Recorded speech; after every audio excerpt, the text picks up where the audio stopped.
Hello students, how are you. तो बच्चों, मैं हूं चंद्र दुरेजा और आपके साथ आज की क्लास में न्यू टॉपिक स्टार्ट करने जा रहा हूं जिसका नाम है ऑपरेटिंग कॉस्टिंग। राइट, क्या नाम है बच्चों का? Operating costing. ऑपरेटिंग कॉस्टिंग के अंदर ये चैप्टर जो है नो डाउट बहुत इजी चैप्टर है, बहुत इजी है। राइट, वैसे ये बात मैं हर चैप्टर में बोलता हूँ। राइट, और हाँ जी, हाँ, या तो इजी या तो बहुत इजी, दो ही चीजें होती हैं कॉस्टिंग, आसान या बहुत आसान, इसके अलावा कुछ नहीं होता। राइट, पर सर ये चैप्टर एग्जाम में मान के चलो 5 मार्क्स का पेपर में जनरली आता ही आता है। राइट, और ये 10 मार्क्स का भी आ सकता है। पेपर में ये चैप्टर आपको 5 नंबर का तो पक्का पक्का मिलेगा मिलेगा। राइट, मीन्स पेपर में कुछ ना कुछ मिलने वाला है चैप्टर में। आपने बेसिक कॉस्ट शीट जरूर की हुई है। राइट, कॉस्ट शीट जब आपने कर रहे थे तो वहां पर बेसिकली क्या कैलकुलेट कर रहे थे? कॉस्ट ऑफ द प्रोडक्ट, है ना। जब आप क्वेश्चन में cost of the product find कर रहे थे तो वही काम हमें यहाँ पर ऑपरेटिंग कॉस्टिंग में करना है। यहाँ पर भी हमें ऑपरेटिंग कॉस्टिंग में cost of the product he find करना है। राइट, बट सर हमारी ऑपरेटिंग कॉस्टिंग में कोई प्रोडक्ट नहीं होगा, ऐसा प्रोडक्ट नहीं होगा जिसको आप फिजिकल फॉर्मेट में देख सकते हैं, टच कर सकते हैं। What I mean to say, here in the operating costing, basically we are talking about the service sector. I repeat, service sector. देखो, आप सर्विस सेक्टर में बहुत सारी इंडस्ट्रीज का यूसेज करते हैं। लाइक मैं आपको एग्जांपल दे रहा हूं, transport industry. Right, transport industry में आप क्या करते हैं? एक प्लेस से दूसरे प्लेस पे आते हैं। राइट, बस से आते हैं, कार से आते हैं, एंड मेट्रो से आते हैं, ट्रेन से आते हैं, किसी भी तरह से आते होंगे। तो that is the transport industry. अब ट्रांसपोर्ट इंडस्ट्री में नो डाउट कॉस्ट होती है, नहीं? कॉस्ट तो खर्च होती है। राइट, पर सर कस्टमर के हाथ में प्रोडक्ट क्या आता है? अगर मैं कहूं कि टिकट जो आपने परचेज की, actually the cost you are increasing for the tickets. अगर आप टिकट के लिए कॉस्ट खर्च कर रहे हैं तो टिकट तो मुझसे ले जाओ, जितने हजारों की लाखों की टिकटें चाहिए वो मुझसे ले जाओ। तो आपका टिकट के लिए खर्च कर रहे हैं, actually not. You are increasing the expense for the travelling. आप एक होटल में रहने के लिए जाते हैं, पर डे का खर्चा करते हैं। राइट, वहां पर रूम होता है, वहां पर बेड होता है, एंड एसी होता है, रेफ्रिजरेटर होता है। राइट, वहां पर सारी फैसिलिटीज होती है। राइट, पर सर वहां पर आप इनमें से क्या चीज घर लेके आते हैं? कुछ भी नहीं, बट आप फिर भी 10,000 per day, 5,000 per day amount पे करते हैं। किस पर्पज के पे कर रहे हैं? Just for the using the services of the hotel.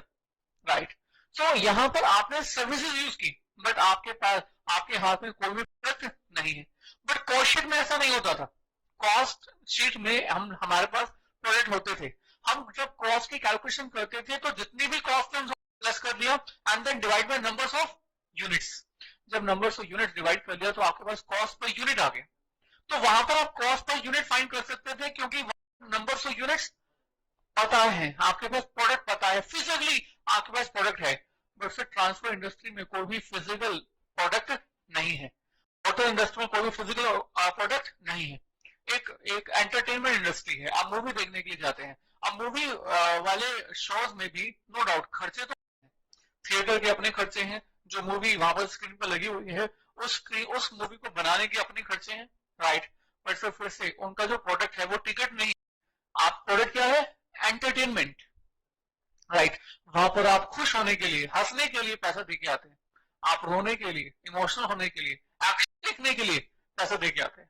तो वहां पर जो प्रोडक्ट है वो एंटरटेनमेंट है, और एंटरटेनमेंट के कोई भी आपके पास फिजिकल क्वांटिटी नहीं होती। राइट, तो हम लोग इस ऑपरेटिंग कॉस्टिंग में उसी तरह की सर्विस इंडस्ट्री के बारे में बात कर रहे हैं। ये जो पूरी सर्विस इंडस्ट्री है ये अपनी कॉस्ट ऑफ द प्रोडक्ट कैसे फाइंड करेगी? राइट, और ये कैसे कैलकुलेशन करेगी? राइट, तो जो इस ऑपरेटिंग कॉस्टिंग को हम लोग एक और दूसरे नाम से जानते हैं, जिसको हम बोलते हैं सर्विस सर्विस सेक्टर या सर्विस कॉस्टिंग। इसी का बहुत सी बुक्स में सर्विस कॉस्टिंग के नाम से दिया हुआ है, क्योंकि ऑपरेटिंग कॉस्टिंग कहाँ यूज हो रही है?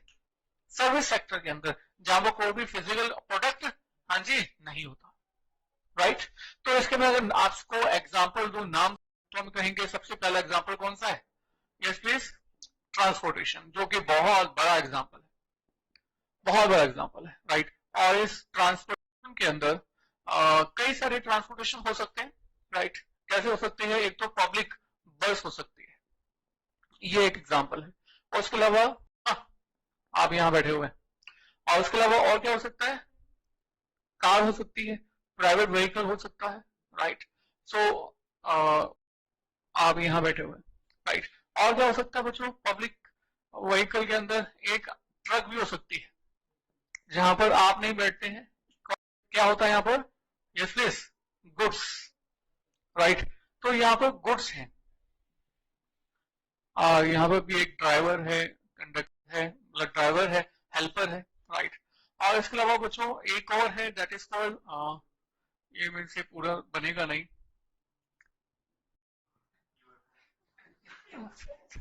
तो जो भी है मजाक मत उड़ाओ, राइट। तो बच्चों ये क्या है, प्लेन। तो प्लेन भी एक इंडस्ट्री है बच्चों। हमें पूरे के पूरे चैप्टर के अंदर सबसे पहले आपके साथ ट्रांसपोर्टेशन के बारे में बात करनी है। और बच्चों यकीन मानो सर्विस सेक्टर तो बहुत बड़ी इंडस्ट्री है, बट 90% बातें हमें जो आपके साथ करनी है वो ट्रांसपोर्टेशन से रिलेटेड करनी है। एग्जाम में भी 90% चांसेस हैं आपके पास कि एग्जाम में 90% केसेस हैं ट्रांसपोर्टेशन क्वेश्चन पेपर में आते हैं, राइट। इसके अलावा एक और इंडस्ट्री है, मैंने आपको नाम दिया, आपको कहा होटल्स, राइट। हम होटल्स के बारे में भी बात करेंगे। और इसके अलावा हॉस्पिटल्स, हॉस्पिटल्स के बारे में बात कर सकते हैं। स्कूल्स, स्कूल्स के बारे में भी बातें हो सकती हैं, राइट। और एंटरटेनमेंट यानी कि इनसे रिलेटेड भी बातें हो सकती हैं। और बच्चों नो डाउट अनलिमिटेड अदर्स, बहुत सारी और चीजें हो सकती हैं, बारे में बातें हो सकती हैं। तो हमें जो 90% ज्यादा से ज्यादा बातें करनी है वो किसके लिए करनी है, ट्रांसपोर्टेशन। हम मेनली आपके साथ 90% जो बातें करेंगे वो ट्रांसपोर्टेशन से रिलेटेड करेंगे, क्लियर, राइट। अब जो थीम तो समझ में आ गया कि हमारे इस चैप्टर का टॉपिक का थीम क्या है, राइट। अब इस थीम के अंदर हम लोग करेंगे मीन्स हमारी जो कैलकुलेशन होंगी वो होंगी कैसे। अब इस पर्पस के लिए बच्चों मैं आपको एक मतलब दो क्वेश्चन में करवा रहा हूँ। पहले क्वेश्चन में करवा रहा हूँ, सपोज करो आप अगर मैन्युफैक्चरिंग बिजनेस के बारे में ये बात कर रहे होते, यानी कि अगर प्रोडक्ट आपके पास होता है तो आप कैलकुलेशन कैसे करते, राइट। उसके बाद मैं यहाँ पर ऑपरेटिंग कॉस्टिंग में वापस आ जाऊंगा। अगर मैं मैन्युफैक्चरिंग के बारे में बात करूं तो क्या करेंगे, आप जितनी भी वेरिएबल कॉस्ट है उस वेरिएबल कॉस्ट को प्लस करेंगे। सपोज करो 2 लाख, आप जो है इसके अलावा कौन सी कॉस्ट को ऐड कर देंगे, फिक्स कॉस्ट को ऐड कर देंगे, सपोज दैट इट्स 1 लाख। तो इस तरह से आपका क्या जाएगा, टोटल कॉस्ट। और ये टोटल कॉस्ट बच्चों कितने रुपीज की हो जाएगी, 3 लाख। और आप इस टोटल कॉस्ट को डिवाइड कर देंगे किससे, numbers of unit produced, right. तो नंबर्स ऑफ यूनिट्स प्रोड्यूस से डिवाइड कर देंगे, सपोज 1 लाख, 4 लाख, 5 लाख, राइट। और नो डाउट जब भी आप ये कॉस्ट की कैलकुलेशन कर रहे हैं तो ये कॉस्ट की कैलकुलेशन कब करते हैं, इन एडवांस और after the end of the financial year, in advance, right. और जब आप इन एडवांस यानी कि स्टार्टिंग कैलकुलेशन करते हैं तो variable cost, fix cost, production, ये सब कुछ एस्टिमेशन बेसिस पे लिखते हैं, ये सब कुछ आप एस्टिमेशन बेस पे लिखते हैं। और एस्टिमेशन बेसिस पर इस तरह से आप पहले क्या फाइंड कर लेते हैं, कॉस्ट पर यूनिट। तो आपने डिवाइड कर दिया, कॉस्ट पर यूनिट आ गया ₹3, नोटेड। और इस 3 में आप ऐड करते हैं अपना प्रॉफिट मार्जिन। तो मैंने कहा सपोज करो प्रॉफिट मार्जिन 20% है, तो ₹3 का 20% कर दीजिए, कितना आ जाता है, 0.6। तो नाउ 3.6 ₹10 का क्या हो जाएगा, ये सेलिंग प्राइस। और सेलिंग प्राइस क्या बच्चों, सेलिंग प्राइस पर यूनिट। तो बच्चों इस तरह से आपके पास प्राइस पर यूनिट आ गया। और यही सेलिंग प्राइस पर यूनिट है, यानी कि आप ये चाहते हो कि आपका प्रोडक्ट 3.60 में बिके ताकि आपका प्रॉफिट इतना हो और इस तरह से आपकी कॉस्ट रिकवर हो जाए और आप प्रॉफिट भी अर्न करते जाओ मजे से। कितना परसेंट, 20%, राइट। तो ये आप कौन सा केस में करते हैं, मैन्युफैक्चरिंग वाले केस में आपका फिजिकल प्रोडक्ट अवेलेबल होता है। बट सर अगर मैं आपको ट्रांसपोर्टेशन के बारे में बात करूं, सपोज करो मैं आपको ट्रांसपोर्टेशन के बारे में यहां पर आपके साथ बात कर रहा हूं, suppose in case of the car, I am talking about in case of a car, हमें कार के बारे में बात कर रहा हूं, राइट। तो कार के भी बहुत सारे खर्चे होते हैं।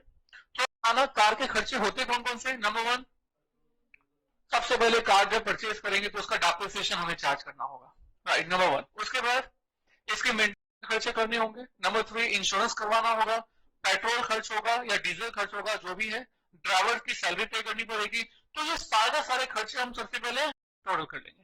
और बच्चों इसको भी हम टोटल करके 2 हेडिंग में डाल देते हैं, one is called standing expenses and number second is called running expenses, right. आपको मैंने कहा रनिंग कॉस्ट, एंड नंबर 2 क्या, स्टैंडिंग एक्सपेंसेस। कुछ याद आ रहा होगा आपको, क्या याद आ रहा, ओवरहेड, मशीन ओवरहेड। अगर ओवरहेड चैप्टर किया हुआ है तो शायद आपको ऑलमोस्ट वैसे याद आ रहा होगा, राइट। तो जो आपने ये टोटल कर दिया, अब आपके पास सपोज टोटल कॉस्ट आ गई। मैंने कहा सपोज दैट कि यहाँ पर रनिंग कॉस्ट है ₹2 लाख और स्टैंडिंग कॉस्ट है 1 लाख, टोटल हो गया 3 लाख। परसेंट मैं इसको अब किस डिवाइड करूंगा, हाँ जी, नंबर्स ऑफ यूनिट्स।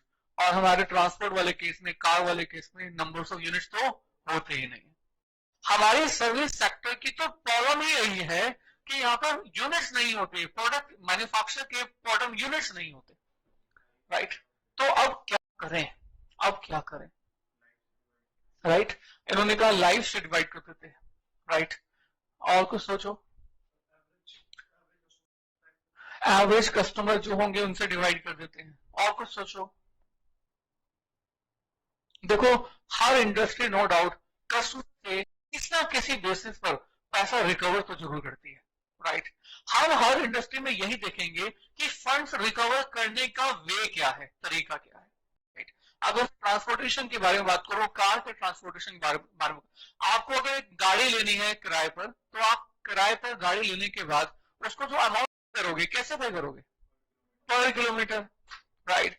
तो अगर कस्टमर से अमाउंट जो रिकवर किया जाता है वो पर किलोमीटर किया जाता है, तो हम ये कह सकते हैं कि आपको यहाँ पर जो नंबर ऑफ यूनिट्स तो नहीं होते, बट जिस रिस्पेक्ट से आपको कॉस्ट का अमाउंट चार्ज करना है वो क्या होगा, number of kilometre, number of kilometre. अब मैं बच्चों आपके साथ होटल इंडस्ट्री के बारे में बात करूं, होटल इंडस्ट्री में फिर से वहां भी प्रोडक्ट नहीं होते। अगर प्रोडक्ट नहीं होते तो होटल इंडस्ट्री कितना अमाउंट रिकवर करती है, चार्ज करती है, पर रूम पर डे, पर रूम पर डे। तो वहां पर जो बेस होगा कॉस्ट की कैलकुलेशन करने, ये भी क्या होगा, पर numbers of room and numbers of days, right. आप फिर से बच्चों हॉस्पिटल इंडस्ट्री में बताओगे, नो डाउट शायद आपने नहीं देखा होगा, भगवान ना करे मतलब किसी को देखना पड़े। तो हॉस्पिटल इंडस्ट्री के अंदर कैसे कैसे होता है ये सब, पर डे होता है और पर बेड होता है, पर डे पर बेड। हाँ अगर 5 स्टार होटल है, हॉस्पिटल है, तो पर डे होता है, पर रूम होता है, राइट। तो डिपेंड करता है किस टाइप का है, पर डे तो होता ही होता है, साथ ही साथ पर बेड हो सकता है या पर रूम भी हो सकता है, राइट। तो मीन्स यहाँ पर जिस वे में अमाउंट रिकवर किया जाता है कस्टमर से, तो हमारा कॉस्ट फाइंड करने का एक बेस हो गया, राइट। स्कूल्स में फीस पे करते हैं पर मंथ पर स्टूडेंट, राइट। यहाँ पर मंथ हो गया, पर स्टूडेंट हो गया। यहाँ पर बताना एंटरटेनमेंट इंडस्ट्री में पर सीट पर शो, नंबर्स ऑफ शो जितने भी होंगे और साथ ही साथ सीट हम लोग कस्टमर से रिकवर करते हैं, राइट। सो ये एंटरटेनमेंट इंडस्ट्री मतलब ये मूवीज थिएटर वाली टाइप है। अदर्स ऐसे ही हर एक इंडस्ट्री में हम लोग कस्टमर से किसी न किसी एक वे से अमाउंट रिकवर करते हैं। मैंने कहा इलेक्ट्रिसिटी हम यूज करते हैं तो कैसा पे करते हैं, out per unit, right. Kilowatt hours भी बहुत वाले केस में यूज हो सकता है, राइट, टेक्निकल टर्म के अंदर। तो हम लोग ये देखेंगे कस्टमर से हम लोग अमाउंट किस तरह से रिकवर करें, राइट। तो बच्चों हमारे ऑपरेटिंग चैप्टर के अंदर जो आप पहली थ्योरी का पेज निकालोगे 7.2 पेज नंबर पर, तो यहाँ पर अच्छा इस वाले को हम बोलते हैं कॉस्ट यूनिट्स। आई रिपीट, आपने मुझे बताया केस में नंबर्स ऑफ किलोमीटर, राइट। अच्छा एक बार बताओ, यहाँ पर पब्लिक ट्रांसपोर्ट वाले केस में नंबर्स ऑफ पैसेंजर नहीं, नंबर्स ऑफ पैसेंजर तो ठीक है, पर किलोमीटर पर पैसेंजर, पर किलोमीटर पर पैसेंजर। अच्छा व्हीकल वाले केस में पर किलोग्राम या पर टन, वेट के अकॉर्डिंग हम गुड्स के लिए अमाउंट चार्ज करते हैं, राइट। देखो अगर मैं बस की बात करूं तो यहाँ पर तो चाहे मोटा इंसान है चाहे पतला इंसान है, चाहे मैं चला जाऊं कोई पतला सा इंसान चला जाए, राइट। तो यहाँ पर तो पर पर्सन जो है वो ऐसा ही अमाउंट चार्ज किया जाएगा। बट गुड्स वाले केस में ऐसा नहीं होता, वेट कम है तो प्राइस ज्यादा कम, अगर वेट ज्यादा है तो प्राइस ज्यादा अमाउंट चार्ज किया जाएगा। तो यहाँ पर जो कॉस्ट यूनिट होगा इसको हम क्या बोलते हैं, कॉस्ट यूनिट। तो वो क्या होगा, numbers of kilogram, numbers of tons, right, per seat per passenger, right. तो हर एक इंडस्ट्री के अंदर अपनी अपनी एक कॉस्ट यूनिट होती है। Cost unit is a number, is a very small unit on the basis of which we will compute the cost and we will charge it from the customer, ठीक है। सो 7.2 page number पर बच्चों हम लोगों ने आपको एक थ्योरी का क्वेश्चन दिया हुआ है, देखिएगा पेज नंबर 7.2 पर on the very first page, मतलब थ्योरी में लिखा हुआ है how are the cost units determined in the running of the services. तो बताइए आप लोग जो है कॉस्ट का अमाउंट कैसे कैलकुलेट करेंगे। तो हॉस्पिटल वाले केस में patient days, room days, operation. Hotel वाले केस में guest days, room days. Passenger transport वाले केस में पैसेंजर किलोमीटर। ये सब आपके पास दिया हुआ है, इसको आप जरूर एक बार बाद में रीड कीजिएगा। Is it clear? तो बच्चों हमें यहाँ पर क्या देखना होता है, क्या लिखना होता है? Yes please, cost unit. अगर मैं यहाँ पर कार की बात करूं तो आपके पास जो कॉस्ट यूनिट है वो कॉस्ट यूनिट क्या होगी? Numbers of, yes please, numbers of, yes please, kilometres, right. तो बच्चों थोड़ा सा प्रैक्टिकली आ जाओ। मैंने कहा आपने रनिंग कॉस्ट, स्टैंडिंग कॉस्ट, जितनी भी आपने खर्च की है उन सभी के सभी खर्चों को यहाँ पर लिख दिया। मैंने आपको एक्सपेंसेस का एग्जांपल दिया, depreciation, insurance, repairs, maintenance, petrol, driver service वगैरह वगैरह, राइट। अब ये जो नंबर्स ऑफ किलोमीटर फाइंड करने की बात हो रही है, ये फाइंड होंगे कैसे? एस्टिमेटेड और actual? Obviously estimated, right. Actual का तो मतलब ही नहीं होता, क्योंकि हम यहाँ पर जो आपके साथ बातें कर रहे हैं वो ये बातें कर रहे हैं कि अगर मान लो आज T0 है तो आने वाले समय में, आने वाले मंथ में या आने वाले 6 मंथ में, 3 मंथ में, जिसके अकॉर्डिंग आप कैलकुलेशन एस्टिमेट कर रहे हैं, उस मंथ के अंदर या उस हाफ ईयर के अंदर, मान लो मैं 6 महीने की रिलेटेड बात कर, तो आने वाले 6 महीनों के अंदर आपके पास कितने नंबर्स ऑफ किलोमीटर्स होने वाले हैं, राइट? कितने नंबर्स ऑफ किलोमीटर होने वाले हैं। इस पर्पस के लिए मैंने कहा हम लोग कॉस्ट यूनिट यानी कि नंबर्स ऑफ किलोमीटर जो आइडेंटिफाई करेंगे वो कैसे फाइंड करेंगे? On the basis of the estimation, right. और मैं भी थोड़ा सा छोटा छोटा एग्जांपल देने वाला हूं जिसमें कि आपका जो नंबर्स ऑफ किलोमीटर निकालने का एक वे है, एस्टिमेशन का तरीका है, आपको बहुत आसानी से, राइट। मैंने आपको ऐसे ही कुछ भी लिख दिया। मैं अगर सपोज करो यहाँ पर नंबर्स ऑफ किलोमीटर एस्टिमेटेड 50,000 है, 50,000 नंबर्स ऑफ किलोमीटर एस्टिमेशन 1। तो अगर 50,000 नंबर्स ऑफ किलोमीटर एस्टिमेशन है तो कॉस्ट को हम डिवाइड कर देंगे किससे? नंबर्स ऑफ किलोमीटर से। तो अब आपके पास क्या आ जाएगा बच्चों? कॉस्ट पर किलोमीटर डिवाइड कर दीजिए, कितने रुपए? 6 रुपए। और कॉस्ट पर किलोमीटर में हम लोग बच्चों क्या ऐड करते हैं? Profit margin. हम प्रॉफिट मार्जिन ऐड कर देते हैं।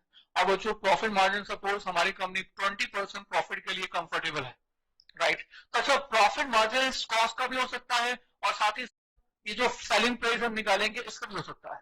तो बताओगे बच्चों इस सेलिंग प्राइस को ट्रांसपोर्ट वाले केस में क्या नाम देंगे? हर बंदा यूज करता है इसे, फिर राइट। इसको हम एक और नाम देते हैं, that is called takings. I repeat, takings, takings. तो 20% जो है 6 रुपीज का भी हो सकता है और साथ ही साथ किसका हो सकता है? टेकिंग्स का, राइट। फिलहाल मैं मान के चल रहा हूं कि 20% जो है वो 6 रुपीज का है, नो डाउट। अभी आने वाले एग्जांपल्स के अंदर हम टेकिंग्स के रिस्पेक्ट से भी प्रॉफिट लेंगे, राइट। फिलहाल मैंने 6 रुपीज का 20% कर दिया, तो कितना आ गया बच्चों? 1.2। तो हमने कहा 7.20, ये 7.20 क्या आ गया बच्चों? पर किलोमीटर। वाई पर किलोमीटर? ध्यान दीजिए 3 लाख रुपए की टोटल कॉस्ट, इसको आपने 50,000 नंबर्स ऑफ किलोमीटर से डिवाइड कर दिया, तो कॉस्ट पर किलोमीटर आ गई 6 रुपए। इसमें अपना प्रॉफिट मार्जिन भी ऐड कर दिया, तो फेयर पर क्या आ गया? Kilometre. Means if you charge fair of rupees 7.2 per kilometer, then you will recover 3 lakh rupees of cost and profit margin of 1.20 per kilometer for an estimated numbers of kilometer of 50,000, right? आप कहोगे sir मान लो कि future में अगर actually 50,000 kilometre हमारी car नहीं चलती तो? क्योंकि 50,000 किलोमीटर तो नो डाउट क्या है? एस्टिमेशन है, राइट। तब तो हमें लॉस हो जाएगा। तो मैं बोलूंगा ठीक है, अगर 50,000 किलोमीटर से कम चलती है तो लॉस हो जाएगा, अगर 50,000 से ज्यादा चले तो? यही डिफरेंस होता है, राइट। हम अपनी एक्यूरेसी के साथ, कैलकुलेशन के साथ no doubt numbers of kilometre की कैलकुलेशन जरूर करेंगे, बट एक्चुअली ऐसा होगा ये कोई 100% कभी भी फिक्स नहीं हो सकता, राइट। फ्यूचर में हो सकता है कि सिचुएशन बदल जाए, पर सर एस्टिमेशन के समय हमें हमारे पास जितनी भी इंफॉर्मेशन होती है उन सबको यूज करते हम लोग एस्टिमेटेड सेलिंग प्राइस निकालते हैं, राइट। अच्छा ये सिर्फ ऑपरेटिंग कॉस्ट में थोड़ी है कि जो आप एस्टिमेशन करोगे वही हमारा फ्यूचर में होगा, हर इंडस्ट्री में होगा।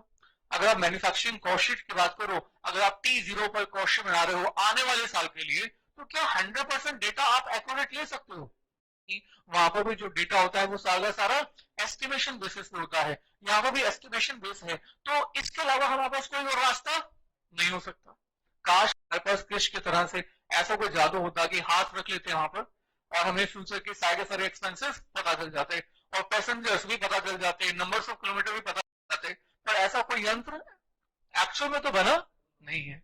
हम तो सिंपल, हाँ कोई लॉस इंडस्ट्री होती नहीं जहां लॉस दिख रहा होता है वहां पर हम लोग नहीं करते, पर ऐसा कुछ हो नहीं सकता है। नो डाउट हम लोग एस्टिमेशन करते हैं और एस्टिमेशन के बाद फ्यूचर में जो भी चीज होती है उसमें हमें प्रॉफिट और लॉस हो सकता है। This is estimation technique and nothing else, right? So that we have to do in case of the car, in case of the bus, in case of the truck, in case of the airplane, in case of hospital 90% बातें हमें transport के लिए करनी है, 10% बातें हमें बाकी चीजों के लिए करनी है, राइट सर? छोटा सा पोर्शन है, आई थिंक कॉपी जरूर कीजिए and then we will proceed.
हाँ बच्चों, आई थिंक कॉपी कर लिया होगा, राइट? तो अब हम छोटे छोटे एग्जाम्पल से स्टार्ट कर रहे हैं हमारे क्वेश्चन। इन छोटे छोटे एग्जाम्पल्स की हेल्प से हम लोग आपको बहुत आसानी से ऑपरेटिंग कॉस्टिंग सिखा देंगे, राइट? सो यकीन मानो आपको चैप्टर बहुत बहुत बहुत आसान लगेगा, नो डाउट, सभी के सभी क्लासेस सीक्वेंस से करने के बाद, राइट? इसी फॉर्मेट में कीजिएगा बच्चों, यकीन मानिए बहुत आसान लगेगा। ओके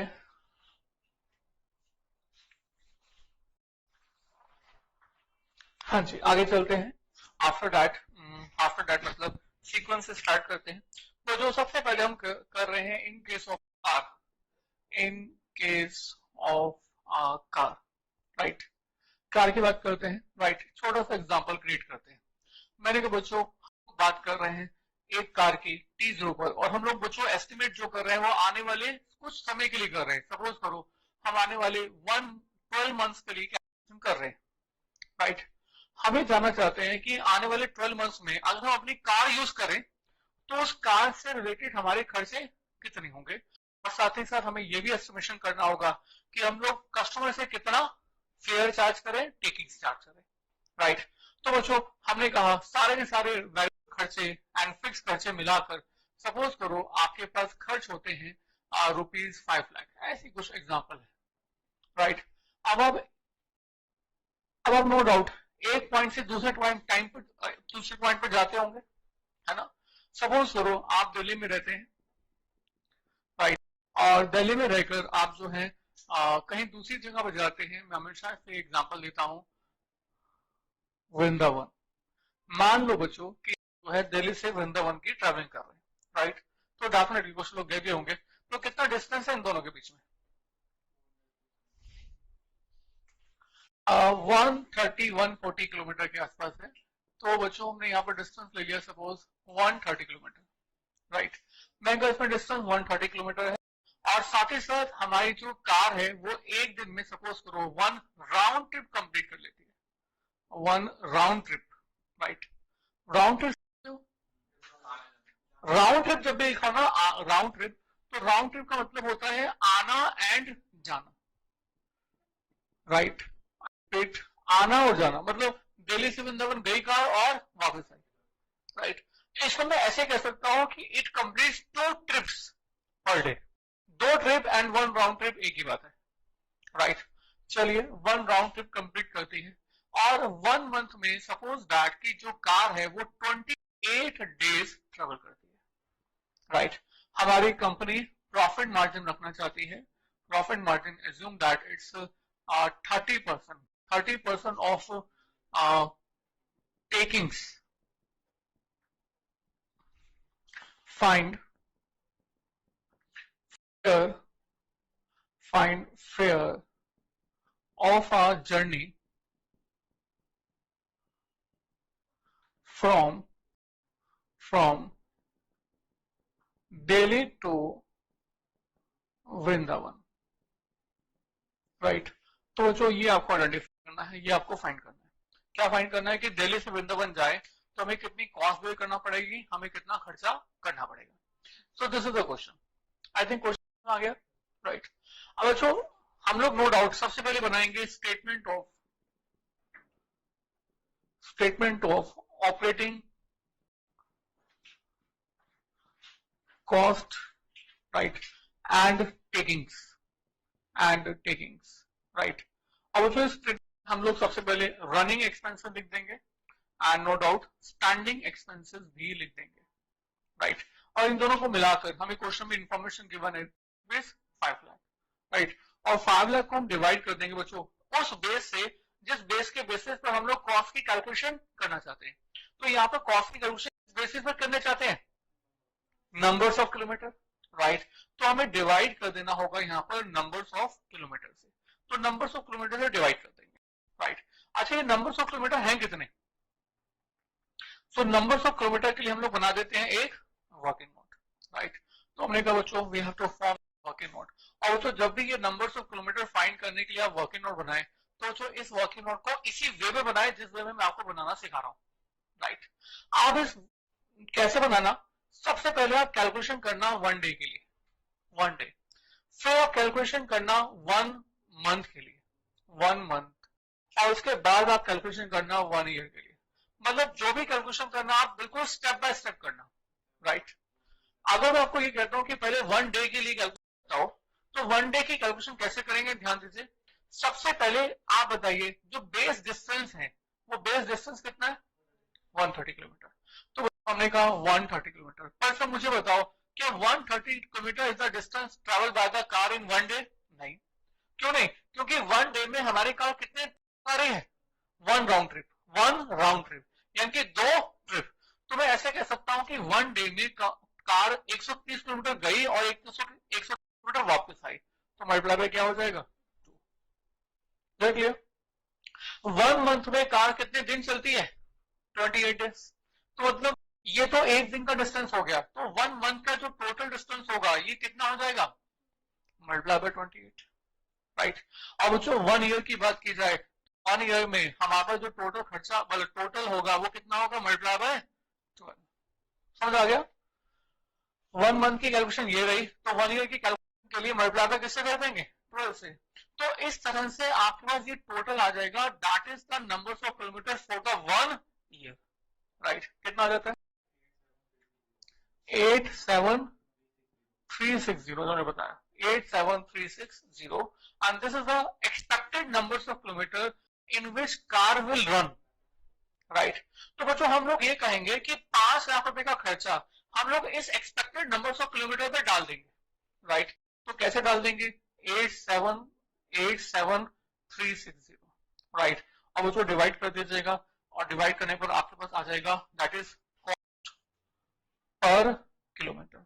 डिवाइड कीजिएगा बच्चों जल्दी से 5.72, राइट। ये तो हो गया कॉस्ट पर किलोमीटर। बच्चों हमें सिर्फ कॉस्ट किलोमीटर नहीं फाइंड करना, हमें तो क्या फाइंड करना है, फेयर। तो फेयर फाइंड करने के लिए बच्चों इसमें हम क्या ऐड करते हैं, प्रॉफिट मार्जिन ऐड कर देते हैं। और ये प्रॉफिट कितना है, 30%।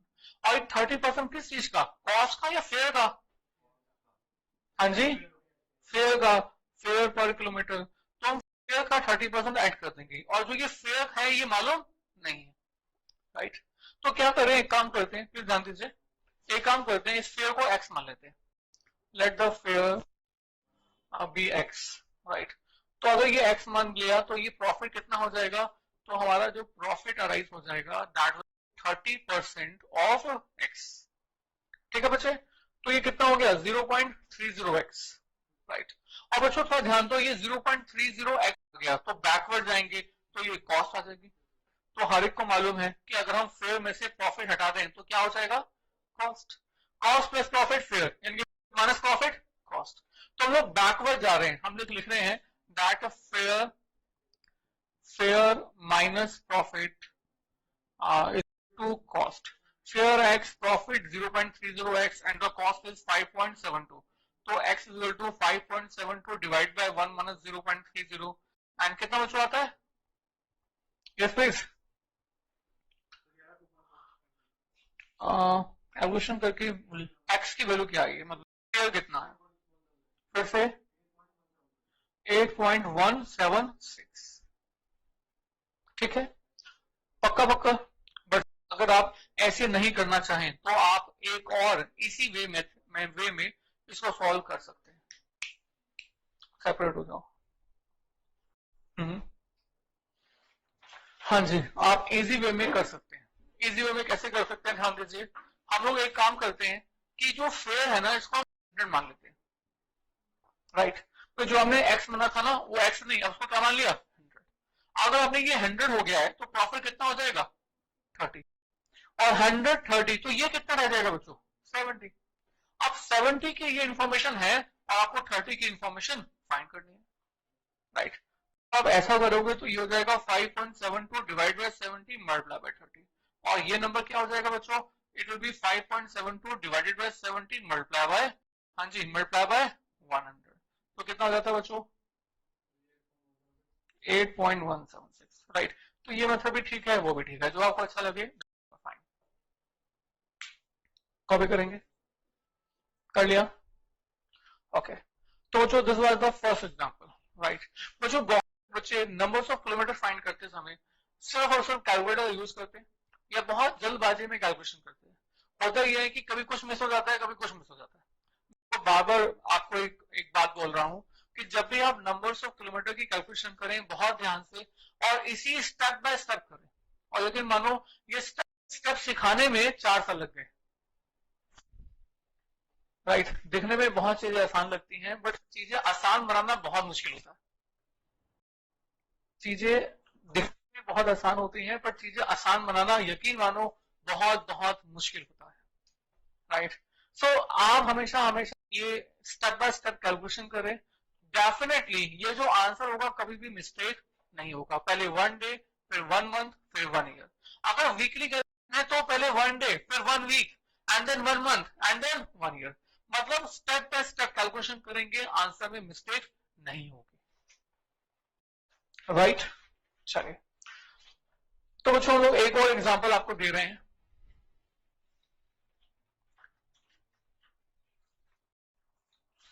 एक और एग्जांपल आपको दे रहे हैं जिसको आपको करना होगा बिल्कुल अभी का अभी। एंड वी हैव, हमने कहा दिल्ली, एंड कहाँ चाहते हो, वैसे तो सिंगापुर जाना चाहते हो, बाय रोड, बाय रोड जाना चाहते हो सिंगापुर, अच्छा अच्छा अच्छा, बाय रोड जाना चाहते हो, अच्छा अच्छा, चलो फिर बहुत अच्छी बात है, राइट। इंसान सपनों में कहीं भी जा सकता है, किसी भी तरह से चलो बच्चों कम बात। तो मैंने कहा दिल्ली से सपोज करो आप आगरा जा रहे हैं और आगरा के बीच में आपके पास जो डिस्टेंस है that is suppose that 2 kilometre, right. और इसके अलावा मैंने कहा 1 day is equal to 1.5 round trip, right. And 1 week is equal to 5 days, and और कुछ नहीं गिवन। हमें ये estimated cost given है, suppose that it's rupees 7 lakh, 7 lakhs, right? And the profit margin is assumed to be 50%, right? अच्छा, मैंने एक चीज फाइंड नहीं की, सॉरी बच्चों, इधर हमारे इस एग्जांपल में हमने फेयर पर किलोमीटर तो निकाल दिया, बट हमें क्वेश्चन में क्या था? क्वेश्चन में कहा था find the fare of a journey from Delhi to Vrindavan. अगर आप दिल्ली से वृंदावन की तरफ जाएंगे तो बताओ आपकी जो फेयर होगा वो कितना होगा? ये तो 1 किलोमीटर के लिए फेयर आ गया, और आपको कितने किलोमीटर के लिए फेयर निकालना है? 130 किलोमीटर के लिए। नहीं नहीं, from Delhi to Vrindavan one side, right? तो गए और बस वहां पर चले गए, वापस आने की जरूरत नहीं है, राइट? तो हमने कहा that fare from Delhi to Vrindavan is equal to 8.176 into numbers of kilometre, और जो नंबर्स ऑफ किलोमीटर कितना? 130, मल्टीप्लाई कर दीजिएगा 1062.88, राइट? सो 1062 आपको एक कार मिल जाएगी, इट्स गुड, सुपर गुड, है ना? आगरा जाना है तो ताजमहल देखना चाहते हो आप लोग, ठीक है? और फेयर कितना लगेगा? फेयर, अच्छा, ऑफ टेकिंग्स, अगर नहीं दिया हो तो डिफॉल्ट बाय कॉस्ट मानते हैं।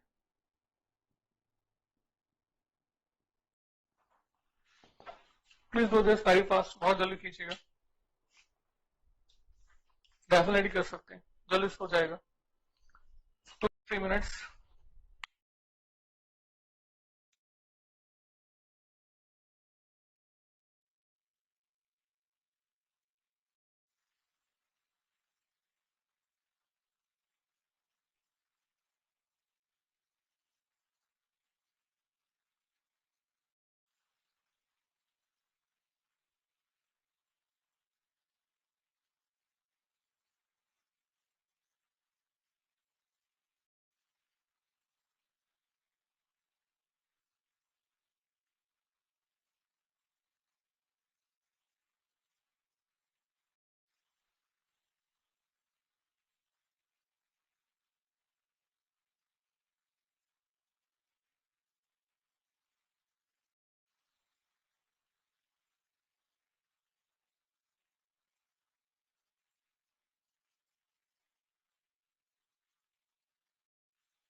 हाँ जी बच्चों, आपने कर लिया, बहुत अच्छी बात बच्चों। आंसर कितना आया? 1388। अच्छा, डिफरेंट आंसर आ रहा है, right? Okay okay okay, just 1 minute 1 minute. तो बच्चों देखिएगा क्या आंसर आता है। Let us do this. हमने कहा statement of operating cost and takings, right? तो कहां से स्टार्ट करेंगे बच्चों? नो डाउट, कहां से? कॉस्ट से। तो आपके पास जो टोटल कॉस्ट है वो टोटल कितने रुपए की है? 7 लाख। 7 लाख, राइट। और इसमें 7 लाख के बाद हम लोग इसको डिवाइड कैसे कर दें? Numbers of kilometre, right. अब बच्चों ये जो नंबर्स ऑफ किलोमीटर है इसके लिए हम एक वर्किंग आवर बनाते हैं, राइट? तो वर्किंग आवर में बच्चों क्या करेंगे? सबसे पहले 1 डे, राइट? और यहाँ वीक्स की बात की गई है। यस, यहाँ पे लिखा हुआ है कि 1 वीक के अंदर मान के चलो बच्चों कि 5 दिन होते हैं, राइट? तो हम यहाँ पे पहले 1 वीक की बात करेंगे, फिर हम बात करेंगे 1 मंथ की, और उसके बाद हम लोग आपके साथ बात करेंगे 1 ईयर की। और आपको हमेशा हमेशा इसी स्टेप बाय स्टेप करते जाना है।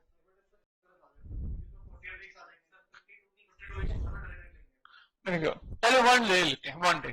तो बेसिक डिस्टेंस कितना है? 230 kilometre. 230 kilometre, right? Multiply by 1 day, कितने बच्चों ट्रिप? 1.5 round trip. तो 1.5 राउंड ट्रिप का मतलब हुआ 1 राउंड कंप्लीट। एंड पॉइंट का मतलब एक बार जाना, राइट? तो मतलब कितने ट्रिप्स हो गए? 3। तो मल्टीप्लाई क्या कर दिया बच्चों? 3। अच्छा, इसके बाद लिखा हुआ है वीक में कितने डेज? 5 डेज। ये 1.5 राउंड ट्रिप है ना। 1.5 राउंड ट्रिप का मतलब क्या हुआ कि जाना आना एक राउंड ट्रिप और फिर जाना सिर्फ। तो कितने ट्रिप्स? 3 trips, right? इसको बच्चों आप ऐसे कह सकते हो कि भैया 1.5 तो राउंड ट्रिप है और एक राउंड ट्रिप में कितने ट्रिप होते हैं? 2। अगर आप ऐसे देते हैं तो भी चल जाएगा। 1.5 इंटू 2, राइट? सो 1 वीक के बारे में बात करते हैं। 1 वीक, तो 1 वीक में बच्चों कितने डेज? 5 डेज। तो multiply by 5, right? And then 1 month. तो जो हम जनरली मान करते हैं कि वन मंथ के अंदर 4 वीक्स होते हैं, एक जनरल बात लेके चलते हैं। तो जो हम लोग मल्टीप्लाई कर देते हैं 4 से, तो ये मंथ में कैलकुलेशन हो गई। और 1 ईयर के लिए मल्टीप्लाई बाय 12, राइट? हाँ, अगर आप ऐसे कहेंगे नहीं सर ऐसा नहीं कीजिए, आप क्या कीजिए, ये 1 वीक की कैलकुलेशन हो गई, उसके बाद आप 1 ईयर की कैलकुलेशन करेंगे तो मल्टीप्लाई बाय 52 हो जाएगा। सो ये कैलकुलेशन भी चल सकती है, राइट? आपको कंफ्यूजन लेने की जरूरत नहीं है। जब भी इंफॉर्मेशन क्वेश्चन में गिवन आपको बता देगा कि आप कैसे कैलकुलेशन करें। आपको लिख देगा 1 week is assume to be 4 weeks. आपको लिख देगा 1 year is equal to 52 weeks. तो वो बता देगा। तो अगर आप 52 वीक के अकॉर्डिंग करते हैं तो ये भी बिल्कुल ठीक है, चल जाता है। तो मतलब मैं इसमें यहाँ पर ज्यादा एक्यूरेट इशू को डालूंगा मल्टीप्लाई 52, क्योंकि 1 वीक के अकॉर्डिंग कैलकुलेशन कर लिए, तो उसके बाद 52 वीक्स होते हैं, मल्टीप्लाई बाय 52, ठीक है? तो इसके अकॉर्डिंग अगर करेंगे तो कितना वैल्यू कैलकुलेट हो जाएगा, बता दीजिएगा। Yes please. 179,400।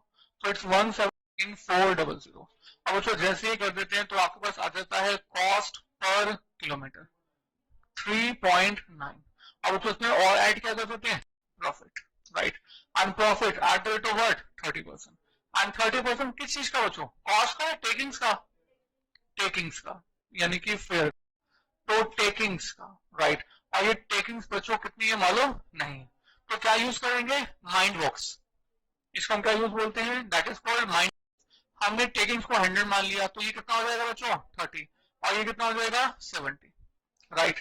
तो बच्चों प्रॉफिट फाइंड करना है, तो प्रॉफिट फाइंड करने के लिए 3.9 जो है वो किसको रिप्रेजेंट कर रहा है? 70 को। तो 30 को क्या रिप्रेजेंट करेगा? Multiply by 30, right? और टेकिंग के लिए बच्चों हम कहेंगे 3.9 जो है वो रिप्रेजेंट कर रहा है 70 को। 100 के लिए क्या रिप्रेजेंट होगा? Multiply by 100, right? Plus do this 67 1.7 और इनको प्लस कर दिया आपने 5.557, ओके चल जाएगा। 5.57 इज द टेकिंग्स पर किलोमीटर। पर किलोमीटर ना? हाँ जी, दिस इज पर किलोमीटर। तो दूसरे वाले मेथड से भी जो आपने किया बिल्कुल ठीक है। मैंने कहा आपको आपको बिल्कुल कंफ्यूजन लेने की जरूरत नहीं है, आपको बिल्कुल भी कंफ्यूज नहीं होता, जो भी होगा वो आपको क्वेश्चन हमेशा हमेशा इन्फॉर्म कर देगा। आंसर जब इन्फॉर्म करेगा क्वेश्चन तो आप उसी के अकॉर्डिंग करोगे, तो आंसर तो फिर एक ही आएगा। ठीक है ना? मैंने कहा चाहे कहीं पर भी डाउट होता है तो क्वेश्चन आपकी हमेशा हमेशा एक हिंट प्रोवाइड कर देता है, राइट? मतलब अदरवाइज एजम्पशन लिख देंगे, नॉट लिख देंगे that we are taking 1 year as 52 weeks, या एजम्पशन ले लेंगे दैट 1 ईयर हैज, क्या लिखा था हमने, 4 into 12, तो एजम्पशन ले लेंगे 1 month is equal to 4 weeks assume कर लेंगे। Is it clear? चलिए बच्चों आगे चलते हैं। बच्चों सपोज दैट कि ये जो पूरा क्वेश्चन है जो हमने अभी अपने सामने राइट हैंड साइड में, यही क्वेश्चन में मैं यहाँ पर एक कार के बारे में बात नहीं कर रहा बल्कि एक सपोज बस के बारे में बात कर रहा हूँ, राइट? बस के बारे, मतलब बस में बहुत सारे नंबर्स ऑफ पर्सन आ सकते हैं। मैं अगर सपोज करो इस बस के अंदर 40 पैसेंजर्स आ सकते हैं, राइट? तो इस सिचुएशन में हमारी कैलकुलेशन कैसे?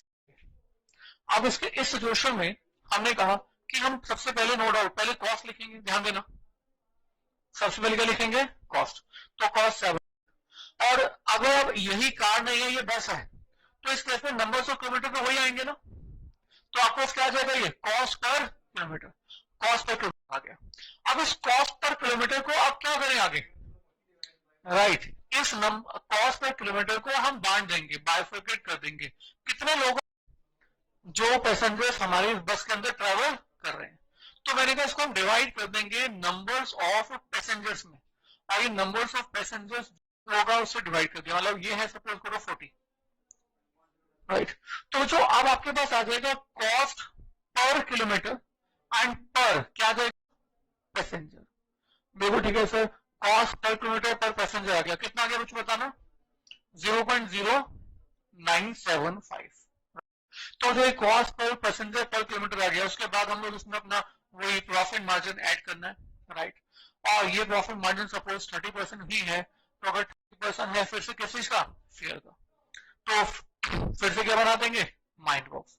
तो यानी कि ये 100, ये 30 और ये 70, it become 0.0975 divided by 70 multiply by 30। तो कैलकुलेशन कर लीजिए, 0.04178 और प्लस भी कर दीजिएगा 92 पर किलोमीटर, फिर ये आ गया पर किलोमीटर।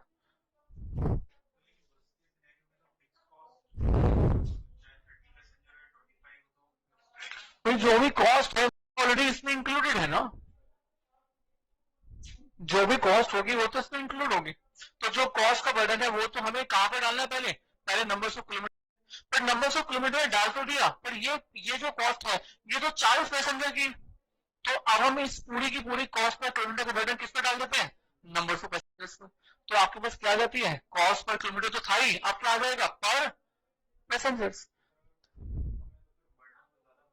मेरे बच्चे फिर से बताओ, पैसेंजर कम है ज्यादा है, सबसे पहले क्या करोगे, फ्यूचर के लिए एस्टिमेट।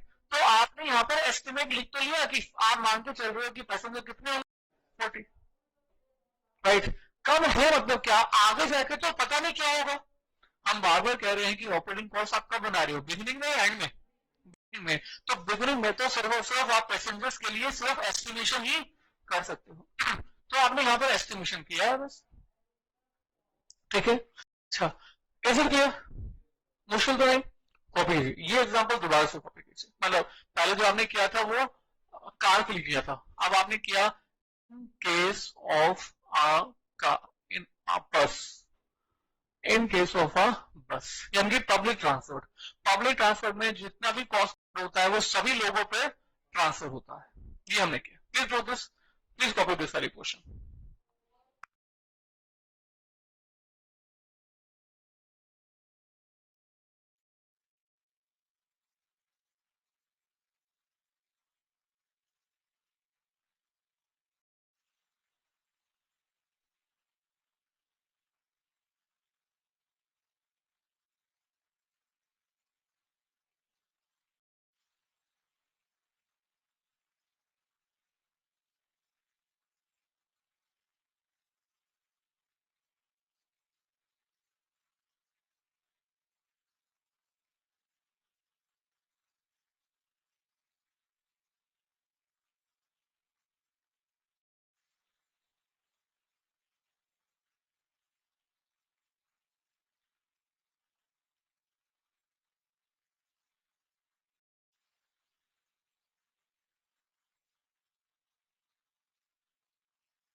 जैसे कि आपको फिर से फेयर निकालना है, फेयर फ्रॉम दिल्ली टू कहां पर, आगरा।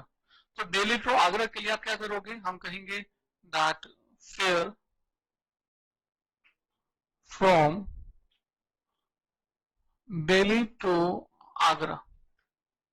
यस प्लीज, कैसे कहेंगे, बेसिक डिस्टेंस 230 किलोमीटर और मल्टीप्लाई बाय क्या, 0.1392, राइट।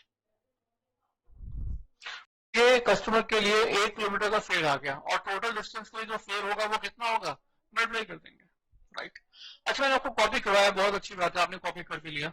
बट जब आप एक्चुअली प्रेजेंट करेंगे क्वेश्चन के सॉल्यूशन को, तो आप इस वे में नहीं करेंगे, राइट, थोड़ा सा चेंज करेंगे। देखो आप कर क्या रहे, इस कॉस्ट को पहले डिवाइड कर रहे हैं किससे, नंबर ऑफ किलोमीटर से, फिर किससे डिवाइड कर रहे हैं, नंबर ऑफ पैसेंजर से। तो एक काम करो ना, आप एक बार डिवाइड कर दो, पर एक ही बार डिवाइड करने के लिए आपको इन दोनों को पहले मल्टीप्लाई करना होगा। आप इनको मल्टीप्लाई कर दो और उसके बाद एक ही बार डिवाइड कर दो। व्हाट आई मीन टू कि बच्चों, आप इस स्टेटमेंट को ऐसे फॉर्म कर सकते हो, कॉस्ट तो आपके पास 7 लाख रुपीज की है ही, राइट, और उसके बाद आपने डिवाइड कर दिया numbers of kilometre bye numbers of क्या है ये, पैसेंजर्स, राइट। और ये अमाउंट कितना देगा, 179,400 मल्टीप्लाई बाय कितना, 40, राइट। अब तो ये जो नंबर्स है ना, मतलब numbers of kilometre into numbers of passengers, इसको हम बोलते हैं, इसको हम कहते हैं basically passengers, passengers kilometre. I repeat, passengers kilometre. जब भी हम बोले तो पैसेंजर किलोमीटर का मीनिंग क्या है, it includes number kilometre into numbers of passenger, it includes both numbers of passengers and numbers of kilometre. तो कॉस्ट का वर्जन हमने इन दोनों के मल्टीपल में ट्रांसफर कर दिया, मतलब कि हमने पर किलोमीटर और पर पैसेंजर दोनों ही फाइंड कर दिया है, राइट। और वो जो डिवाइड करोगे तो आपके पास वही आंसर आएगा या कुछ और आएगा, डिवाइड करके देखो, देखो नहीं आता, डेफिनेटली कॉस्ट आ जाएगी, कॉस्ट पर किलोमीटर एंड पर आपके पास क्या आ जाएगा, पैसेंजर, राइट, 0.0975। और नो डाउट आगे की वर्किंग तो वही है जो आप पहले करते थे, यानी कि प्रॉफिट ऐड करना है। प्रॉफिट कितना परसेंट है, 30%। तो आपके पास क्या बनेगा,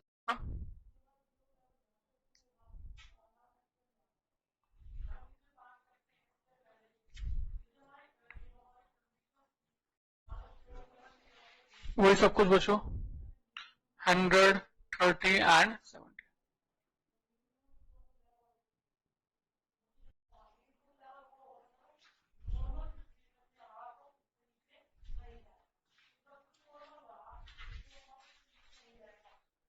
तो ओके, तो जब एग्जाम में प्रेजेंट करोगे तो आप इस वे में करोगे, राइट। अच्छा, तो बच्चों इसके बाद हम लोग वापस हमारे न्यूमेरिकल्स में जाएंगे। पर न्यूमेरिकल्स में आने से पहले, न्यूमेरिकल्स में आने से पहले मैं आपको बता दूं कि जो कॉस्ट होती है, हमने आपको अभी कहा कॉस्ट, इस कॉस्ट के कंपोनेंट्स होते हैं। कौन कौन से कंपोनेंट होते हैं, स्टैंडिंग एक्सपेंसेस, एंड नंबर 2 कौन से expenses, running expenses, standing expenses and running expenses. तो आप जब स्टेटमेंट फॉर्म करोगे तो पहला काम तो आपको ये करना होगा कि जितने भी खर्चे आपके पास गिवन होंगे उन सबको रनिंग और स्टैंडिंग में अलग अलग बांट दिया जाएगा, राइट। उसके बाद आप ये सारी वर्किंग करेंगे। मींस अगर कार का केस है तो डिवाइड करेंगे नंबर्स ऑफ किलोमीटर से, और अगर बस का केस है तो डिवाइड करेंगे नंबर्स ऑफ पैसेंजर्स किलोमीटर से। Passenger kilometre means numbers of passenger multiply by numbers of kilometre, ठीक है, ओके। तो जो रनिंग एक्सपेंसेस और passenger running expenses and standing expenses क्या होता है, हमें कैसे पता चलता है कि कोई एक्सपेंस हमारा रनिंग है या फिर स्टैंडिंग है, how we will come to know, right. तो इस बारे में हम आपके साथ थोड़ी सी बात कर लेते हैं।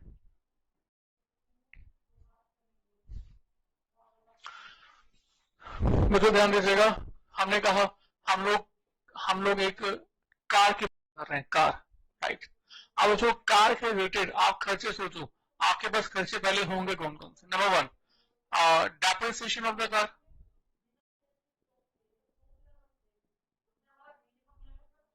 और क्या होगा, रिपेयर्स एंड मेंटेनेंस,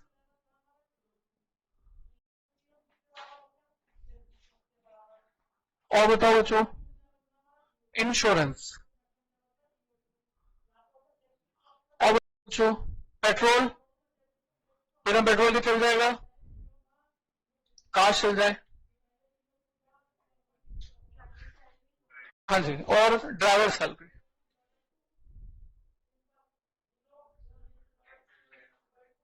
ओके, हमने कहा टोल टैक्सेस वगैरह, टोल टैक्सेस। और सोचो। हाँ जी, अच्छा अच्छा, यहाँ पर हम इन्होंने कहा सर पुलिस वाले टैक्स एंड चालान वगैरह, राइट। देखो जब भी हम ऑपरेटिंग कॉस्टिंग की बात करते हैं तो नो डाउट हम लोग क्या बना रहे हैं, एस्टिमेशन। तो जब हम एस्टिमेशन बनाते हैं तो हम ये बिल्कुल ये estimate नहीं करते कि कितने रुपए के चालान कट जाएंगे, कितने वजह से हमें पुलिस वालों को देने पड़ेंगे, राइट। हम हमेशा हमेशा लीगल एक्सपेंसेस को ही यहाँ पर कंसिडर करते हैं और चलते हैं। अगर कोई मान लो चालान कट गया तो किसके मिस्टेक के कारण में चला है, ड्राइवर की मिस्टेक। तो कौन बियर करेगा, ड्राइवर। कस्टमर बियर नहीं करेगा। इन सब क्वेश्चंस में आपके पास लिखा होगा चालान, चालान वगैरह या पनिशमेंट ऑन द ड्राइवर। तो ये जो एक्सपेंसेस होंगे ये एक्सपेंसेस कस्टमर बियर नहीं करेगा। These are the kind of the abnormal losses, और abnormal losses का burden कस्टमर पर ट्रांसफर ही नहीं करते। Got it? और बताइए और कौन से एक्सपेंस हो सकते हैं, गैराज रेंट हो सकता है या नहीं, बिल्कुल हो सकता है। पार्किंग एक्सपेंसेस हो सकता है, पार्किंग एक्सपेंसेस, राइट। और कुछ बच्चों मन में आ रहे हैं ये सारे। अगर टायर ट्यूब वगैरह हो सकता है, टायर वगैरह, टायर ट्यूब्स, ये बहुत इम्पोर्ट मतलब बहुत बड़े एक्सपेंसेस होते हैं। तो ये हेडिंग में ना डाल के, कॉमन एक हेडिंग में डाल के अलग से डालते हैं। मतलब ये टायर बच्चों ट्रांसपोर्ट इंडस्ट्री के लिए बहुत बड़ा एक्सपेंस है। आपको तो लगता है कि घर की गाड़ी खरीद ली तो 5 साल तक तो टायर बदलाने की जरूरत ही नहीं है। वैसे ट्रांसपोर्ट कंपनी तो जितना आप चलाते हो वो 6 महीने में चला लेते हैं, राइट। तो हर 6 महीने में टायर बदलने पड़ते हैं, हर 6 महीने के बाद। और मतलब अगर कम चलाते हैं तो टायर लंबे, क्योंकि टायर की लाइफ होती है, राइट। तो जो लाइफ अगर आप ज्यादा गाड़ी चलाओगे तो डेफिनेटली वो लाइफ जो है टायर की कॉस्ट मतलब टायर के एक्सपेंसेस को बढ़ा देगी, राइट। तो जो ये सारे आपके एक्सपेंसेस हैं, और आपको क्या करना है, जितने भी एक्सपेंसेस आपको दिख रहे हैं उन सभी के सभी एक्सपेंसेस को 2 हिस्सों में डाल देना है। Number 1 running and standing, right.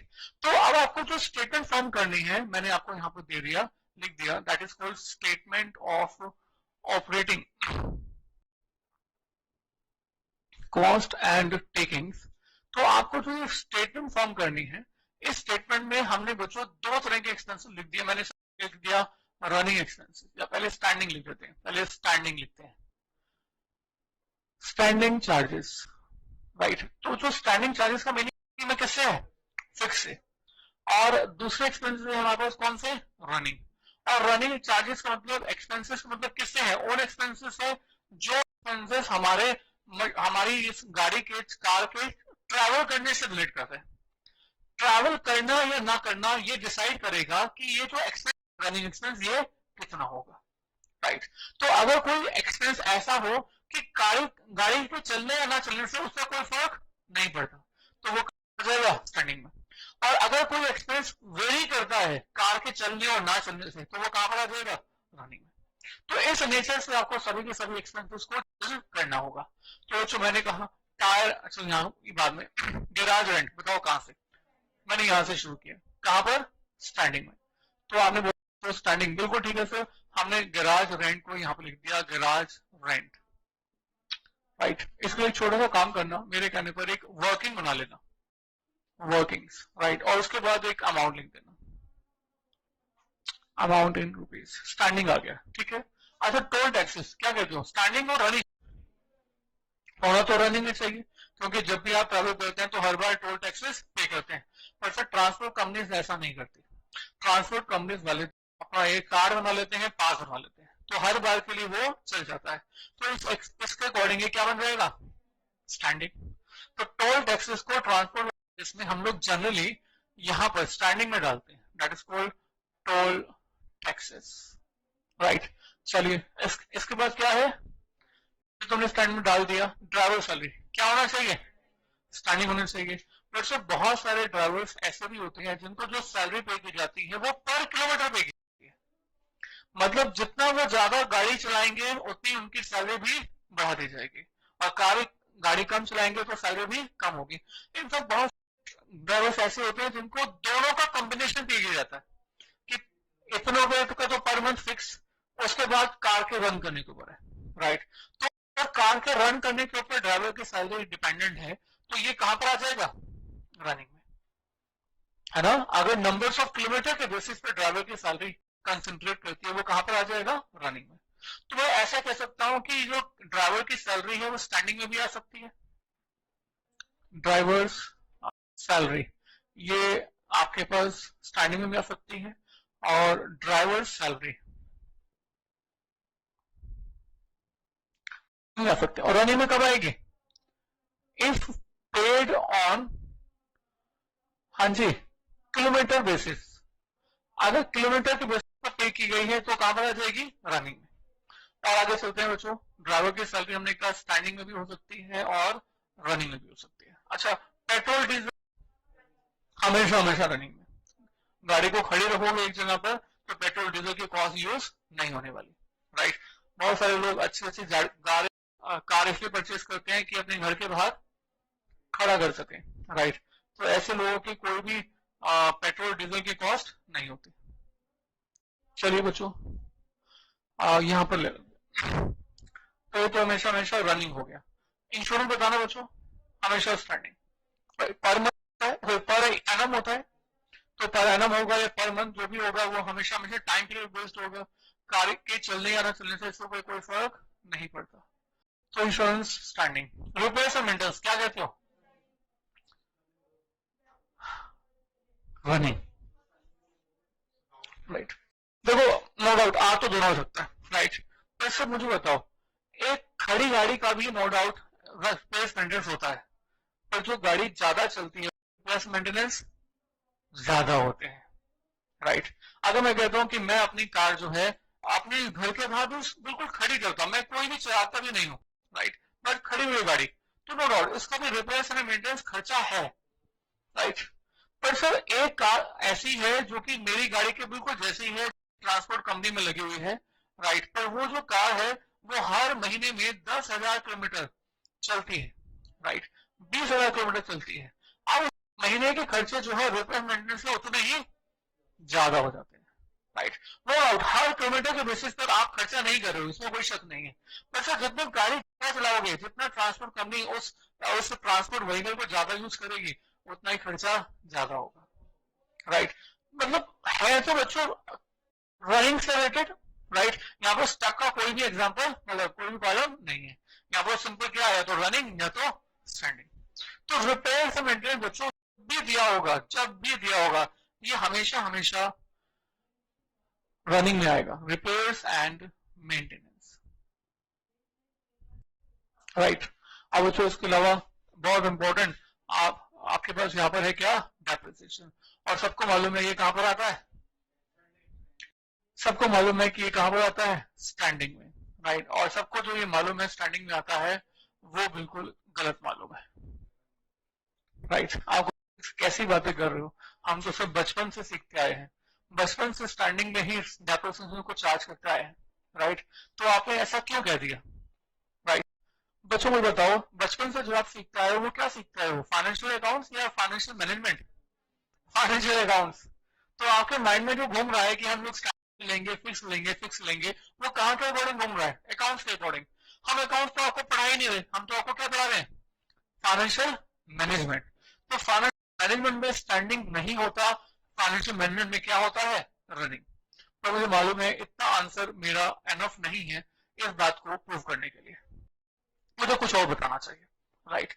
अब मुझे बताना चाहिए कि फाइनेंशियल अकाउंटिंग में क्या था और फाइनेंशियल मैनेजमेंट में ऐसा क्यों नहीं है, राइट। तो बच्चों नो डाउट मैं इसके लिए एक छोटा सा एग्जांपल देता हूं, बच्चों को बिल्कुल अच्छा लगता है और जनरली बच्चा समझ जाता है, राइट। सुनेगा, देखो एक बस है, एक बस है, राइट। अब ये जो बस है, जो बस नहीं मशीनरी, भाई आपने तक किया है फाइनेंशियल अकाउंट किया है, अब वहां पर किस बारे में बात की है, मशीनरी की। मैं तो 10 लाख की मशीनरी है और ये एस्टिमेट है कि ये आने वाले 10 सालों में चलो आने वाले 5 सालों के लिए यूज होगी, 1 2 3 4 एंड 5, राइट। इसकी लाइफ कितनी मानी हुई है, 5 ईयर। अब 5 ईयर मानी हुई है तो हम लोग क्या करते हैं कि इन 5 सालों के अंदर 10 लाख रुपए का अमाउंट राइट ऑफ करते हैं, और राइट ऑफ करने वाले नाम को क्या बोलते हैं? डेप्रिसिएशन। नाम उसका डेप्रिसिएशन है, एक्चुअली क्या कर रहे हैं हम लोग? कैपिटल कॉस्ट को राइट ऑफ कर रहे हैं, राइट। अब मैं फाइनेंशियल अकाउंट के बारे में बात ही कर रहा हूं। अगर मैं फाइनेंशियल अकाउंट्स के बारे में ही बात कर रहा हूं, तो हम लोग बेसिकली अपने 10 लाख की कॉस्ट को 5 सालों में धीरे धीरे करके राइट ऑफ करते हैं। तो आपका जो डेप्रिसिएशन पर एनम आ जाएगा, वो कितने रुपीज का हो जाएगा? 10/5, यानी कि कितना? 2 लाख। तो फर्स्ट ईयर में हमने 2 लाख राइट ऑफ किए, फिर 2 लाख, फिर 2 लाख, 2 लाख और 2 लाख। तो इस तरह से कितना राइट ऑफ हो गया? 10 लाख। और राइट ऑफ करने का मतलब क्या है? कि हर साल में 2 लाख रुपए का amount profit and loss account के आप डेबिट में शो करते जा रहे हैं।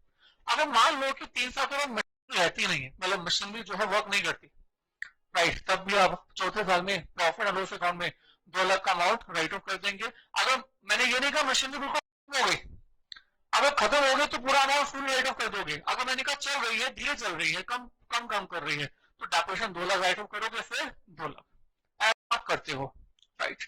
अब जो इस ऐसी सिचुएशन यहाँ पर देखो, मान लो कि आपने एक कार परचेज की, बिल्कुल नई ब्रांडेड कार, और इसको परचेज किया ₹10 लाख में, राइट।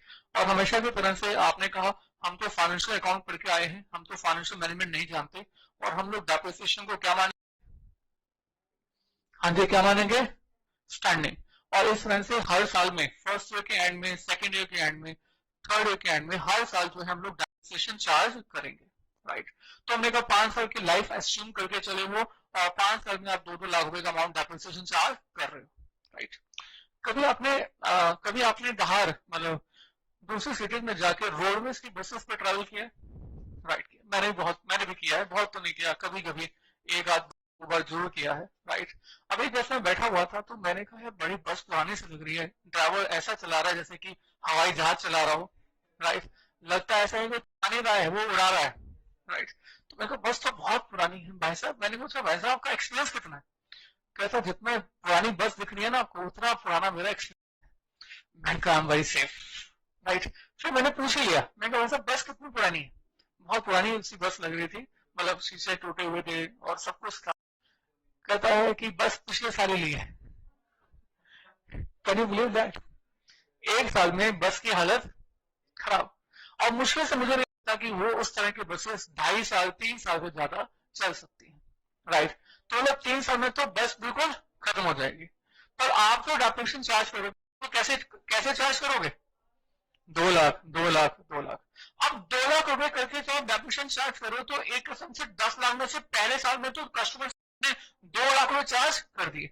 मीन्स फर्स्ट ईयर में जो आपकी बस पर कस्टमर चार्ज आ रहा था, ट्रैवल कर रहा था, उससे आपने जो रिकवरी कर ली वो कितना कर ली? 2 लाख की, फिर 2 लाख की, फिर 2 लाख की, और 3 साल के बाद सपोज करो बस खत्म, राइट। क्योंकि ऐसा नहीं कि खत्म इसलिए कि लाइफ खत्म हो गई, इसलिए क्योंकि जितने मैक्सिमम किलोमीटर आप चला सकते थे वो आपने 3 साल में ही चला के खत्म कर दिया, राइट। अगर ऐसा हुआ तो उसके बाद आगे वाले 2 लाख और उसके बाद 2 लाख का जो क्या होगा, हम एक काम करेंगे, जो 3 साल में कस्टमर जा चुका है आपकी बस में, राइट, उसको पकड़ेंगे, भाई वापस आ जाओ, और आपसे हमने 2-2 रुपए कम लिए थे क्योंकि हमने डेप्रिसिएशन चार्ज नहीं किया था, हमें मेरे 2-2 रुपए वापस दे दो। ऐसा कर सकते हैं? नहीं कर सकते। क्यों नहीं कर सकते? क्योंकि यार जो बस में कस्टमर आपका ट्रेवल करके चला गया वो तो चला गया, वो तो वापस आने वाला नहीं है, राइट। तो बच्चों क्या करें जिससे कि हमारे, देखो यहाँ पर हम चार्ज नहीं कर रहे हैं, यहाँ पर हम 10 लाख रुपए की कॉस्ट को प्रॉफिट एंड लॉस से चार्ज नहीं कर रहे हैं, बल्कि कस्टमर से रिकवर कर रहे हैं, राइट। तो इस कॉस्ट का सीधा सीधा रिलेशनशिप रिकवरी से है, और रिकवरी कॉस्ट से तभी हो पाएगी जिस वे में हम कस्टमर को बेनिफिट करें। मैंने कहा बच्चों, कार की या ट्रांसपोर्ट कंपनी की कार की या बस की जो लाइफ है वो ईयर्स में नहीं होती है, वो किलोमीटर होती है। मैं मान के चलता हूँ, मतलब जनरली एक अंदाजा होता है कि एक कार या एक बस जो है 2 लाख किलोमीटर तक चलती है, राइट। तो हमें क्या करना चाहिए? हमें इस कार की कॉस्ट को या बस की कॉस्ट को भी 2 लाख किलोमीटर से, हाँ जी, रिकवर करना चाहिए, राइट। तो क्योंकि यहाँ पर बच्चों चार्ज नहीं कर रहे हैं, प्रॉफिट एंड लॉस अकाउंट के डेबिट में शो करने की बात नहीं कर रहे हैं, यहाँ पर तो बात हो रही है कि कस्टमर से रिकवरी कैसे की जाए। राइट। तो हम लोग क्या करते हैं कि इस कॉस्ट को नंबर्स ऑफ किलोमीटर से डिवाइड कर देते हैं, राइट। और क्या फाइंड कर लेते हैं पहले, कॉस्ट पर किलोमीटर। और कॉस्ट किलोमीटर के बाद हमारी बस, हमारी कार, हमारी इस ऑपरेटिंग कॉस्ट स्टेटमेंट जितने ईयर की है, जितने टाइम की है, उतने समय में जितने भी किलोमीटर चली होगी, उतने किलोमीटर की अमाउंट रिकवर करेंगे, राइट। तो बच्चों इस तरह से डेप्रिसिएशन का अमाउंट स्टैंडिंग में नहीं आता, कहां पर आता है, हम लोग ट्रेन के लिए कभी भी ऑपरेटिंग कॉस्ट नहीं बनाते, रेलवे का अपना डिपार्टमेंट होता है, राइट, वो अपनी ऑपरेटिंग कॉस्ट स्टेटमेंट बनाते हैं, राइट। हमें यहाँ पर ऑपरेटिंग कॉस्ट मतलब ट्रेन के लिए हमें बात नहीं करनी है। वैसे यहाँ पर भी नो डाउट वो मतलब बजट है, वहां पर उन्होंने अपने चार्जेस होते हैं, फिक्स होते हैं, वहां पर तो कौन फिक्स किया जाता है वो बजट के अकॉर्डिंग किया जाता है ना, क्योंकि वहां पर जो है हमारी कॉस्ट की रिकवरी की बात नहीं होती। गवर्नमेंट है ना, प्रॉफिट मेकिंग ऑर्गेनाइजेशन तो है ही नहीं, तो वो तो नॉन प्रॉफिट ऑर्गेनाइजेशन है। तो नॉन प्रॉफिट ऑर्गेनाइजेशन में तो अपने अकॉर्डिंग वर्किंग की जाती है, सोशल बेनिफिट को ज्यादा ध्यान रखा जाता है, ना कि कॉस्ट रिकवरी को, राइट। ये हम कॉस्ट की रिकवरी की बात कर रहे हैं, how to recover the 10 lakh. Clear. तो कुल मिलाकर इतना कि जो डेप्रिसिएशन का अमाउंट है वो कहां पर चार्ज किया जाता है, डेप्रिसिएशन का अमाउंट रनिंग में चार्ज किया जाता है, राइट। उसके बाद क्या बच्चों, ट्यूब्स कहां पर, रनिंग, सो नाइस। वैसे किस तरह से, नंबर्स ऑफ किलोमीटर पर, जितने ज्यादा कार चलेगी उतने ज्यादा टायर भी खर्च होगा, राइट। सो यहाँ पर भी हम लोग क्या करते हैं, यहाँ पर टायर्स एंड ट्यूब्स को अमाउंट। अच्छा बहुत बार ऐसा होगा बच्चों कि डेप्रिसिएशन पर एनम नहीं दिया होगा, आई रिपीट, आपको क्या दिया होगा, डेप्रिसिएशन पर एनम। अगर डेप्रिसिएशन पर एनम दिया होगा है तो आप इस केस में भी, इस केस में क्या करेंगे, स्टैंडिंग या रनिंग, रनिंग अगेन, राइट। जो डेप्रिसिएशन पर एनम कब दिया होता है समझाने की कोशिश कर रहा हूं। मेरे का सपोज करो कॉस्ट कार या बस जो है 10 लाख की है, राइट। अब इसकी एस्टिमेटेड लाइफ जो है वो 2 लाख किलोमीटर है, और इसके अलावा इसकी जो लाइफ है वो 5 साल मानी गई है, राइट। और बच्चों इस सिचुएशन में हम ये मान के चल रहे हैं, ये सिचुएशन में हम लोग ये मान के चल रहे हैं कि हमारी जो कार है या हमारी जो बस है इन 5 सालों में बराबर रन करेगी, इक्वली। मतलब 2 lakh number of kilometre total divided by 5। तो मतलब ये मान के चल रहे हैं कि फर्स्ट ईयर में जो नंबर ऑफ किलोमीटर ट्रैवल होंगे वो कितने होंगे, डिवाइड बाय 5, यानी कि कितने, 40,000 kilometre, and again 40,000 kilometre, and again 1,000 kilometers and 40,000 kilometer and 40,000। और बच्चों इस केस में अगर आपके पास डेप्रिसिएशन गिवन है तो डेप्रिसिएशन पर किलोमीटर निकालो, किलोमीटर के अकॉर्डिंग निकालो या पर एनम के अकॉर्डिंग निकालो, और उससे कोई फर्क नहीं पड़ता। देखो ना यहाँ पर अगर आप 10 लाख डिवाइड बाय 5 कर दोगे तो आपका डेप्रिसिएशन कितना आ जाएगा, 2 लाख रुपए, पक्का। अगर आप डेप्रिसिएशन पर किलोमीटर निकालोगे तो 10 लाख डिवाइड बाय 2 लाख कितना, 5, तो 5 रुपीज किलोमीटर, और 40,000 किलोमीटर के लिए 40,000 इंटू 5 यानी कि 2 लाख। तो दोनों सिचुएशन में आपके पास जो अमाउंट सेम आता है। तो जब आपके पास डेप्रिसिएशन पर एनम हो तो मान के चलते हैं कि ये जो डेप्रिसिएशन पर एनम है ये भी बेसिकली किसके अकॉर्डिंग ही रिकवर किया जा रहा है, on the equitable basis of the numbers of kilometre run by the car और बस एवरी ईयर। मतलब इस केस में भी रनिंग एक्सपेंसेस में ही डेप्रिसिएशन को कंसिडर किया जाएगा, राइट। बच्चों बहुत इंपॉर्टेंट था। अच्छा इसके अलावा हम लोग इन सबको नो डाउट टोटल कर देंगे, टोटल कर देंगे नहीं, अच्छा पार्किंग एक्सपेंस रह गया। तो बच्चों पार्किंग एक्सपेंस बच्चों क्या कहते हो, क्या स्टैंडिंग में आता है,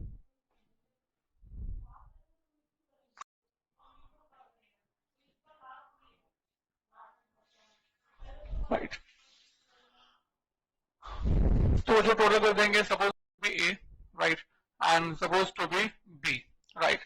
और उसके बाद हम कर देंगे टोटल, और टोटल बच्चों ये क्या हो गया, ए प्लस बी, हाँ जी क्या हो गया, ए प्लस बी। प्लीज ऊपर एक बार, इज इट क्लियर। अब बच्चों इस टोटल को इसके बाद हम डिवाइड कर देंगे, किससे डिवाइड कर देंगे, नंबर्स ऑफ किलोमीटर से, नंबर्स ऑफ किलोमीटर से डिवाइड कर देंगे। अगर हम लोग यहाँ पर कार की बात कर रहे हैं, प्राइवेट व्हीकल कार की बात कर रहे हैं, अगर हम बस की बात कर रहे हैं तो नंबर्स ऑफ किलोमीटर डिवाइड नहीं होगा बल्कि नंबर्स ऑफ पैसेंजर्स किलोमीटर से डिवाइड होगा, राइट। तो नंबर्स ऑफ किलोमीटर से डिवाइड हो जाएगा तो आपके पास आ जाएगा cost per cost per yes please kilometre और पैसेंजर किलोमीटर। पर बच्चों ध्यान दो प्लीज रिजर्व, मैंने कहा आपने a प्लस बी किया, a प्लस बी करके जो भी नंबर आ गया उसको आपने नंबर्स ऑफ किलोमीटर से डिवाइड किया। अच्छा ऐसा हो सकता है क्या प्लीज ऊपर, ऐसा हो सकता है क्या कि नंबर्स ऑफ किलोमीटर आपके पास 1 ईयर के लिए और आप ये जब सभी के सभी एक्सपेंसेस 6 मंथ्स के लिए ले लें? नहीं हो सकता भैया। आप अगर ये पूरे खर्चे जो ले रहे हैं ये 6 महीने के लिए ले रहे हैं, नंबर्स ऑफ किलोमीटर कितने टाइम के लिए लेना चाहिए? 6 मंथ्स के लिए, राइट। मैंने कहा आपके पास ये जो टोटल फाइनल अमाउंट जो आएगा, ये जो अमाउंट है ये अमाउंट और नंबर्स ऑफ किलोमीटर आप लास्ट में जाकर डिवाइड करने वाले हैं। तो डिवाइड तभी कर पाएंगे जब इन दोनों का टाइम बेस सेम। अगर तो एक्सपेंसेस ईयर के हैं तो नंबर्स ऑफ किलोमीटर भी 1 ईयर। अगर तो numbers of amount of expense 6 months का है तो नंबर्स ऑफ किलोमीटर भी 6 मंथ। आप अपनी मर्जी से कम और ज्यादा नहीं कर सकते, राइट। तो बच्चे पूछते हैं सर बताओ अगर मान लो 1 ईयर के लिए एक्सपेंस गिवन है और नंबर्स ऑफ किलोमीटर 6 के लिए, तो हम कैलकुलेशन कैसे करें? 6 मंथ्स के लिए करें या 1 ईयर के लिए करें? उससे कोई फर्क नहीं पड़ेगा। क्यों फर्क नहीं पड़ेगा? क्योंकि जब आप यहाँ पर नंबर्स अमाउंट 1 ईयर में ले रहे हैं और आपने 6 मंथ्स को भी 1 ईयर में कन्वर्ट कर दिया, तो आंसर जो आ गया वो तो बस कॉस्ट पर किलोमीटर आ गया। तब जब आंसर कॉस्ट पर किलोमीटर होने वाला है तो इसमें कोई फर्क नहीं पड़ता कि आपने पहले कैलकुलेशन 1 ईयर के अकॉर्डिंग की है या 6 मंथ। पर हाँ ये याद रखना होगा कि नंबर किलोमीटर का और टोटल एक्सपेंस का जो बेस पीरियड होना चाहिए वो हमेशा हमेशा सेम होना चाहिए। अभी हम क्वेश्चन आएंगे तो उस बारे में दोबारा से बात करेंगे, राइट। मैंने एक स्टार लगा दिया, इस स्टार को आप यहाँ पर लगाएंगे और एक नोट लिखेंगे, इसको बेस्ट लिखेंगे that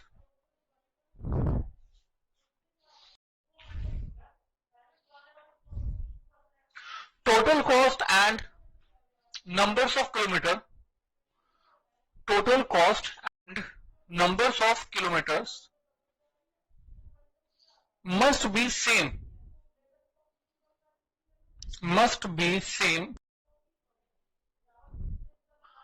for,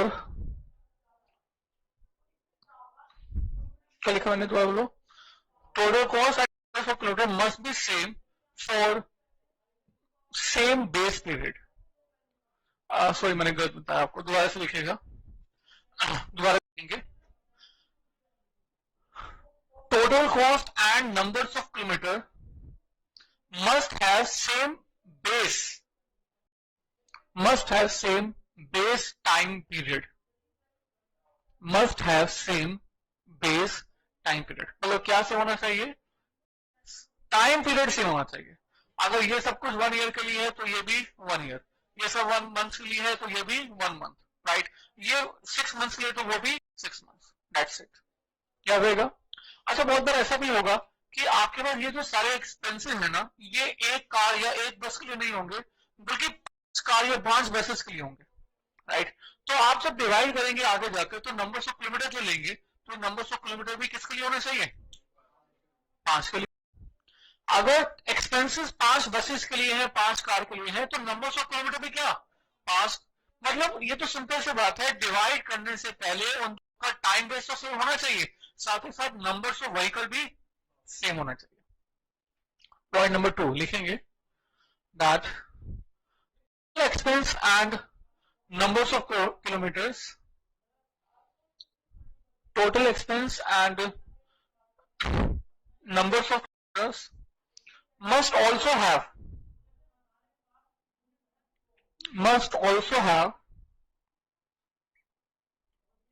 same numbers of vehicles,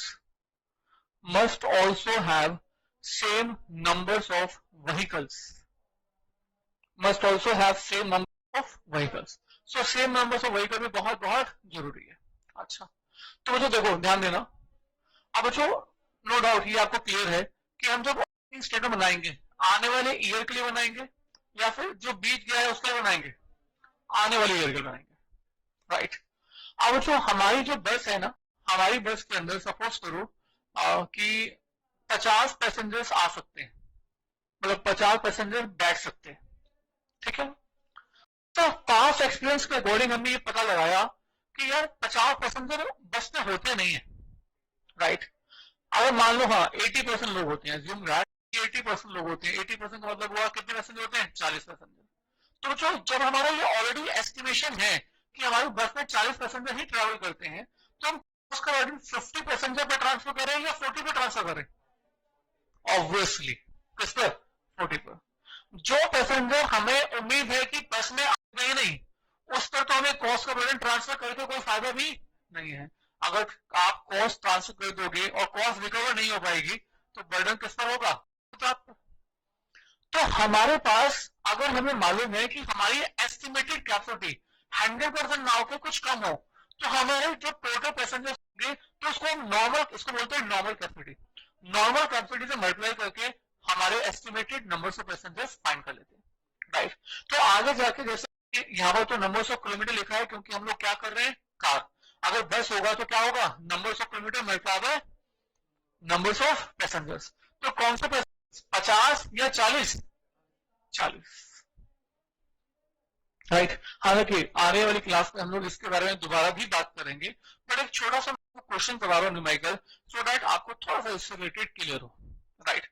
सो हम लोग कर रहे हैं question number 2.1 on the page number 7.7।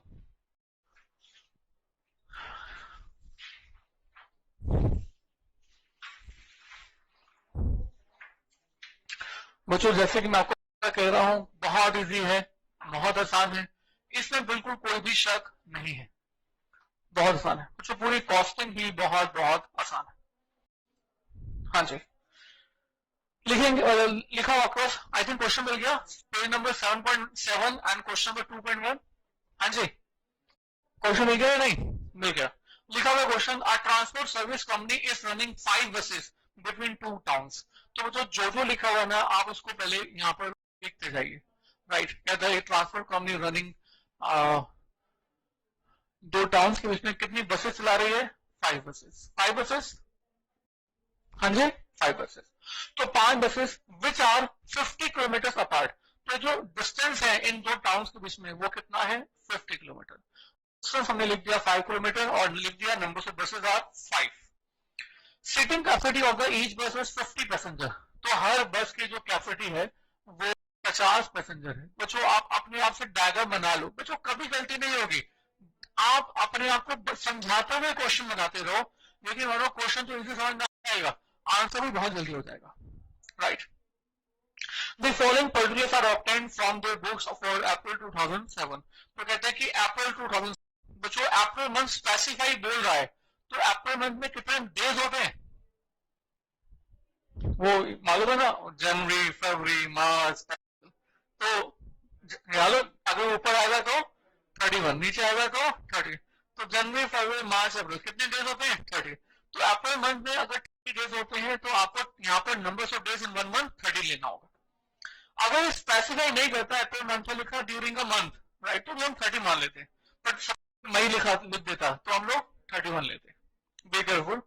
लिखा हुआ है the following particulars are obtained from the books for the April 2007। अच्छा, फ्रॉम द बुक्स में हम लिखते हैं, तो मुझे बताना हम लोग एक बस के लिए लिखेंगे या 500 के लिए लिखेंगे? 500 के लिए, ये अंडरस्टूड हो गया। तो आपका जो एक्सपेंसिव गिवन है नीचे की तरफ, वो सारे 5 बसेस के लिए, राइट।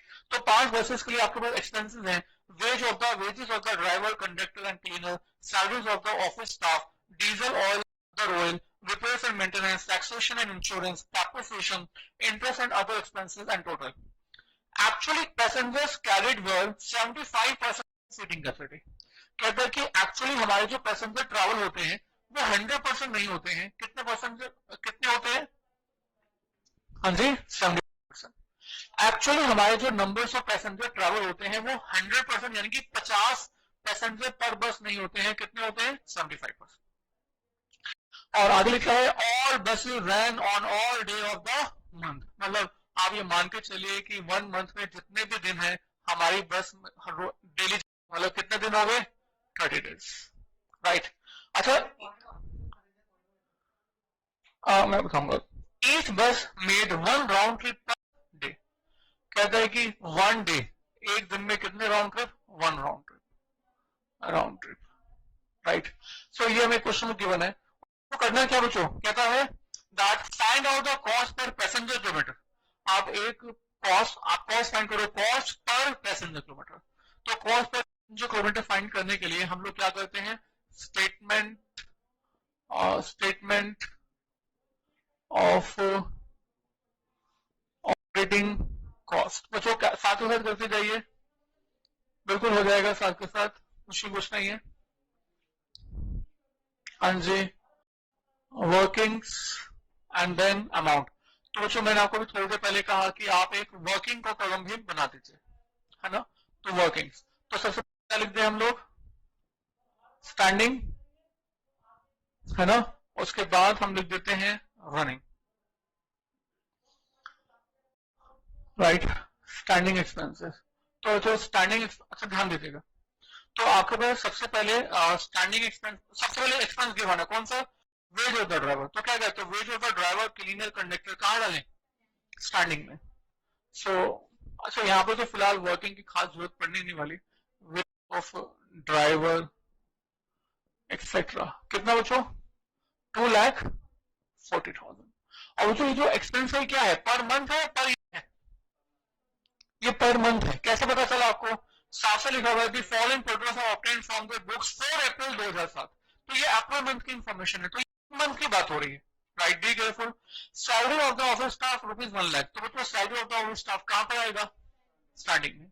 तो लिख देते हैं सैलरी ऑफ ऑफिस स्टाफ, कितना रुपीज, ₹1,00,000, अच्छी बात। तो जो इसके बाद लिखता है diesel oil and other oil 3,50,000। तो डीजल ऑयल कहां पर आता है, स्टैंडिंग या रनिंग, रनिंग में।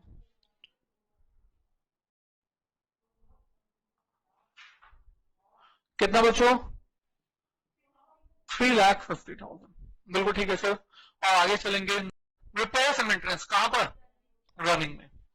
सो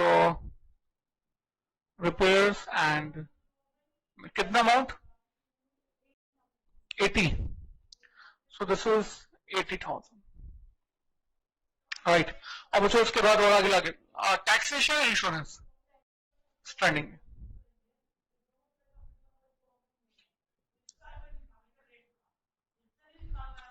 कितना बच्चों, 1,60,000। और बच्चों और आगे चलते हैं, नेक्स्ट इज डेप्रिसिएशन, कहां पर बच्चों, रनिंग में। कितने रुपीज, 2,60,000। और आगे चलते हैं बच्चों, इसके बाद है आपके पास इंटरेस्ट एंड अदर एक्सपेंसेस। तो बच्चों ये कौन से होते हैं, फिक्स होते हैं या स्टैंडिंग होते हैं, तो रनिंग होते हैं, स्टैंडिंग होते हैं, फिक्स होते हैं। तो हम यहां पर कंसिडर कर लेते हैं। एंड कितना, अच्छा कितना अमाउंट है, 2,00,000, राइट। तो जो बहुत सारी ऐसी बुक होती हैं जो कि इंटरेस्ट कॉस्ट को कंसिडर नहीं करती। आपको याद होगा कॉर्शीट में हमने सीखा था कि हमारा जो इंटरेस्ट कॉस्ट है वो हमारा फाइनेंशियल नेचर एक्सपेंस है, राइट। तो फाइनेंशियल नेचर एक्सपेंस को जनरली हम लोग कॉस्ट अकाउंट्स के अंदर कंसिडर नहीं करते हैं। तो यहाँ पर हम बात कर रहे हैं कि इंटरेस्ट कॉस्ट एज्यूम कर रहे हैं कि that interest cost recovered from the customer, so that is why we are including here. हाँ, एज्यूम कर लेंगे, मैं इसलिए यहाँ पर स्टार लिखा है और मैंने स्टार को यहाँ पर डिफाइन भी कर that we are assuming that financial charges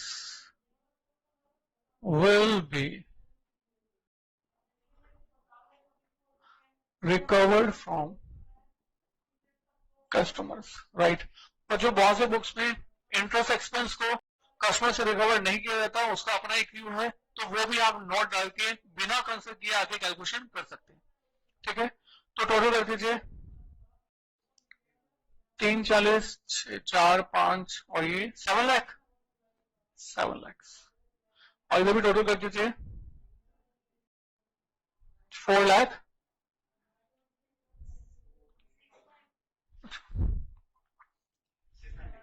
6,00,000। और फिर उसके बाद प्लस कर देंगे ए प्लस बी, तो ये आपके पास क्या आ जाएगा, total cost, right. Yes please, 13,90,000। और फिर उसको हम डिवाइड भी कर देंगे, कैसे डिवाइड कर देंगे, numbers of, yes please, passenger kilometre. और बच्चों पैसेंजर्स किलोमीटर हमेशा हमेशा आप वर्किंग नोट में बनाएंगे, राइट। और जैसे ही डिवाइड कर देंगे तो आपको पास आ जाएगा cost per passenger kilometre, right. तो जो एक वर्किंग नोट बना लेते हैं, हमने लिखा वर्किंग नोट नंबर 1, राइट।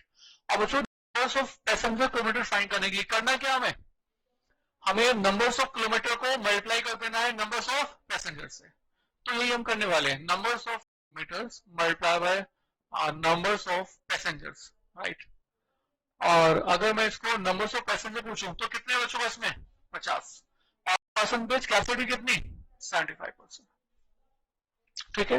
अब नंबर्स ऑफ किलोमीटर फाइंड करने हैं, तो मैं आपको क्या कहा, कैसे करोगे आप, स्टेप। पहले 1 डे के लिए, पहले 1 दिन के लिए, उसके बाद 1 मंथ के लिए। तो 1 डे के लिए बच्चों बेसिक डिस्टेंस कितना है 50 किलोमीटर, राइट। अच्छा एक दिन में कितने राउंड ट्रिप 1 राउंड ट्रिप। तो 1 राउंड ट्रिप का मतलब हो गया 1 into 2, एक राउंड ट्रिप 2 होते हैं, 1 into 2। अच्छा 1 मंथ कितने डेज, अप्रैल मंथ है, और अप्रैल मंथ में कितने days 30 days by 30, is it clear, right. अच्छा 1 ईयर में कैलकुलेशन करनी है, नो। क्यों नहीं करनी, क्योंकि ये जो सारे सारे खर्चे हैं, ये सारे खर्चे ऑलरेडी पर में है। अगर खर्चे आपने पर मंथ लिए हैं तो आपके पास numbers of kilometer passenger kilometer भी पर मंथ होना चाहिए। बट वो ये जो जितने भी खर्चे हैं वो कितने बसेस रिलेटेड है, ये सब कुछ 5 बसेस का है। तो आपने ये जो कैलकुलेशन किया है ये कितने बसेस के है 1 के लिए, तो 5 के लिए क्या करें मल्टीप्लाई बाय 5। तो हम लोग यही करने वाले हैं बच्चों, हम इस पूरे नंबर को मल्टीप्लाई कर देंगे 5 से, राइट। This we have. अब एक मिनट देखना, देखो ऐसे देखो प्लीज एक बार, अगर आपको ऐसे सिखाता 50 into 1 into 2 into 30 into 50 into 75% into 5, different हो जाता है या नहीं। स्टेप बाय स्टेप होने के कारण से ही ये बिल्कुल भी अजीब नहीं लग रहा, right. So step by step कीजिएगा बच्चों, ये हमेशा आपको बेनिफिट देगा, राइट। तो बच्चों कैलकुलेशन करके बता दीजिए प्लीज। ये पूरी ब्रैकेट को 5 से मल्टीप्लाई किया, ये 3000 है। अच्छा बच्चे ये पूछ रहे हैं कि सर ये 37.5 कैसा सकता है, पैसेंजर तो पॉइंट में हो नहीं सकता। मैंने कहा बच्चों आधे टिकट भी होती है, छोटे बच्चों की आधे टिकट भी तो होती है, तो ये आधे टिकट है, राइट। या वैसा कि मतलब हम लोग ये कैलकुलेशन कर रहे हैं, राइट। ये एस्टिमेशन है, तो एस्टिमेशन हमने इस पर डाला है। चलिए मल्टीप्लाई कीजिएगा प्लीज। 562500, पक्का पक्का 562500 डिवाइड कर दीजिए।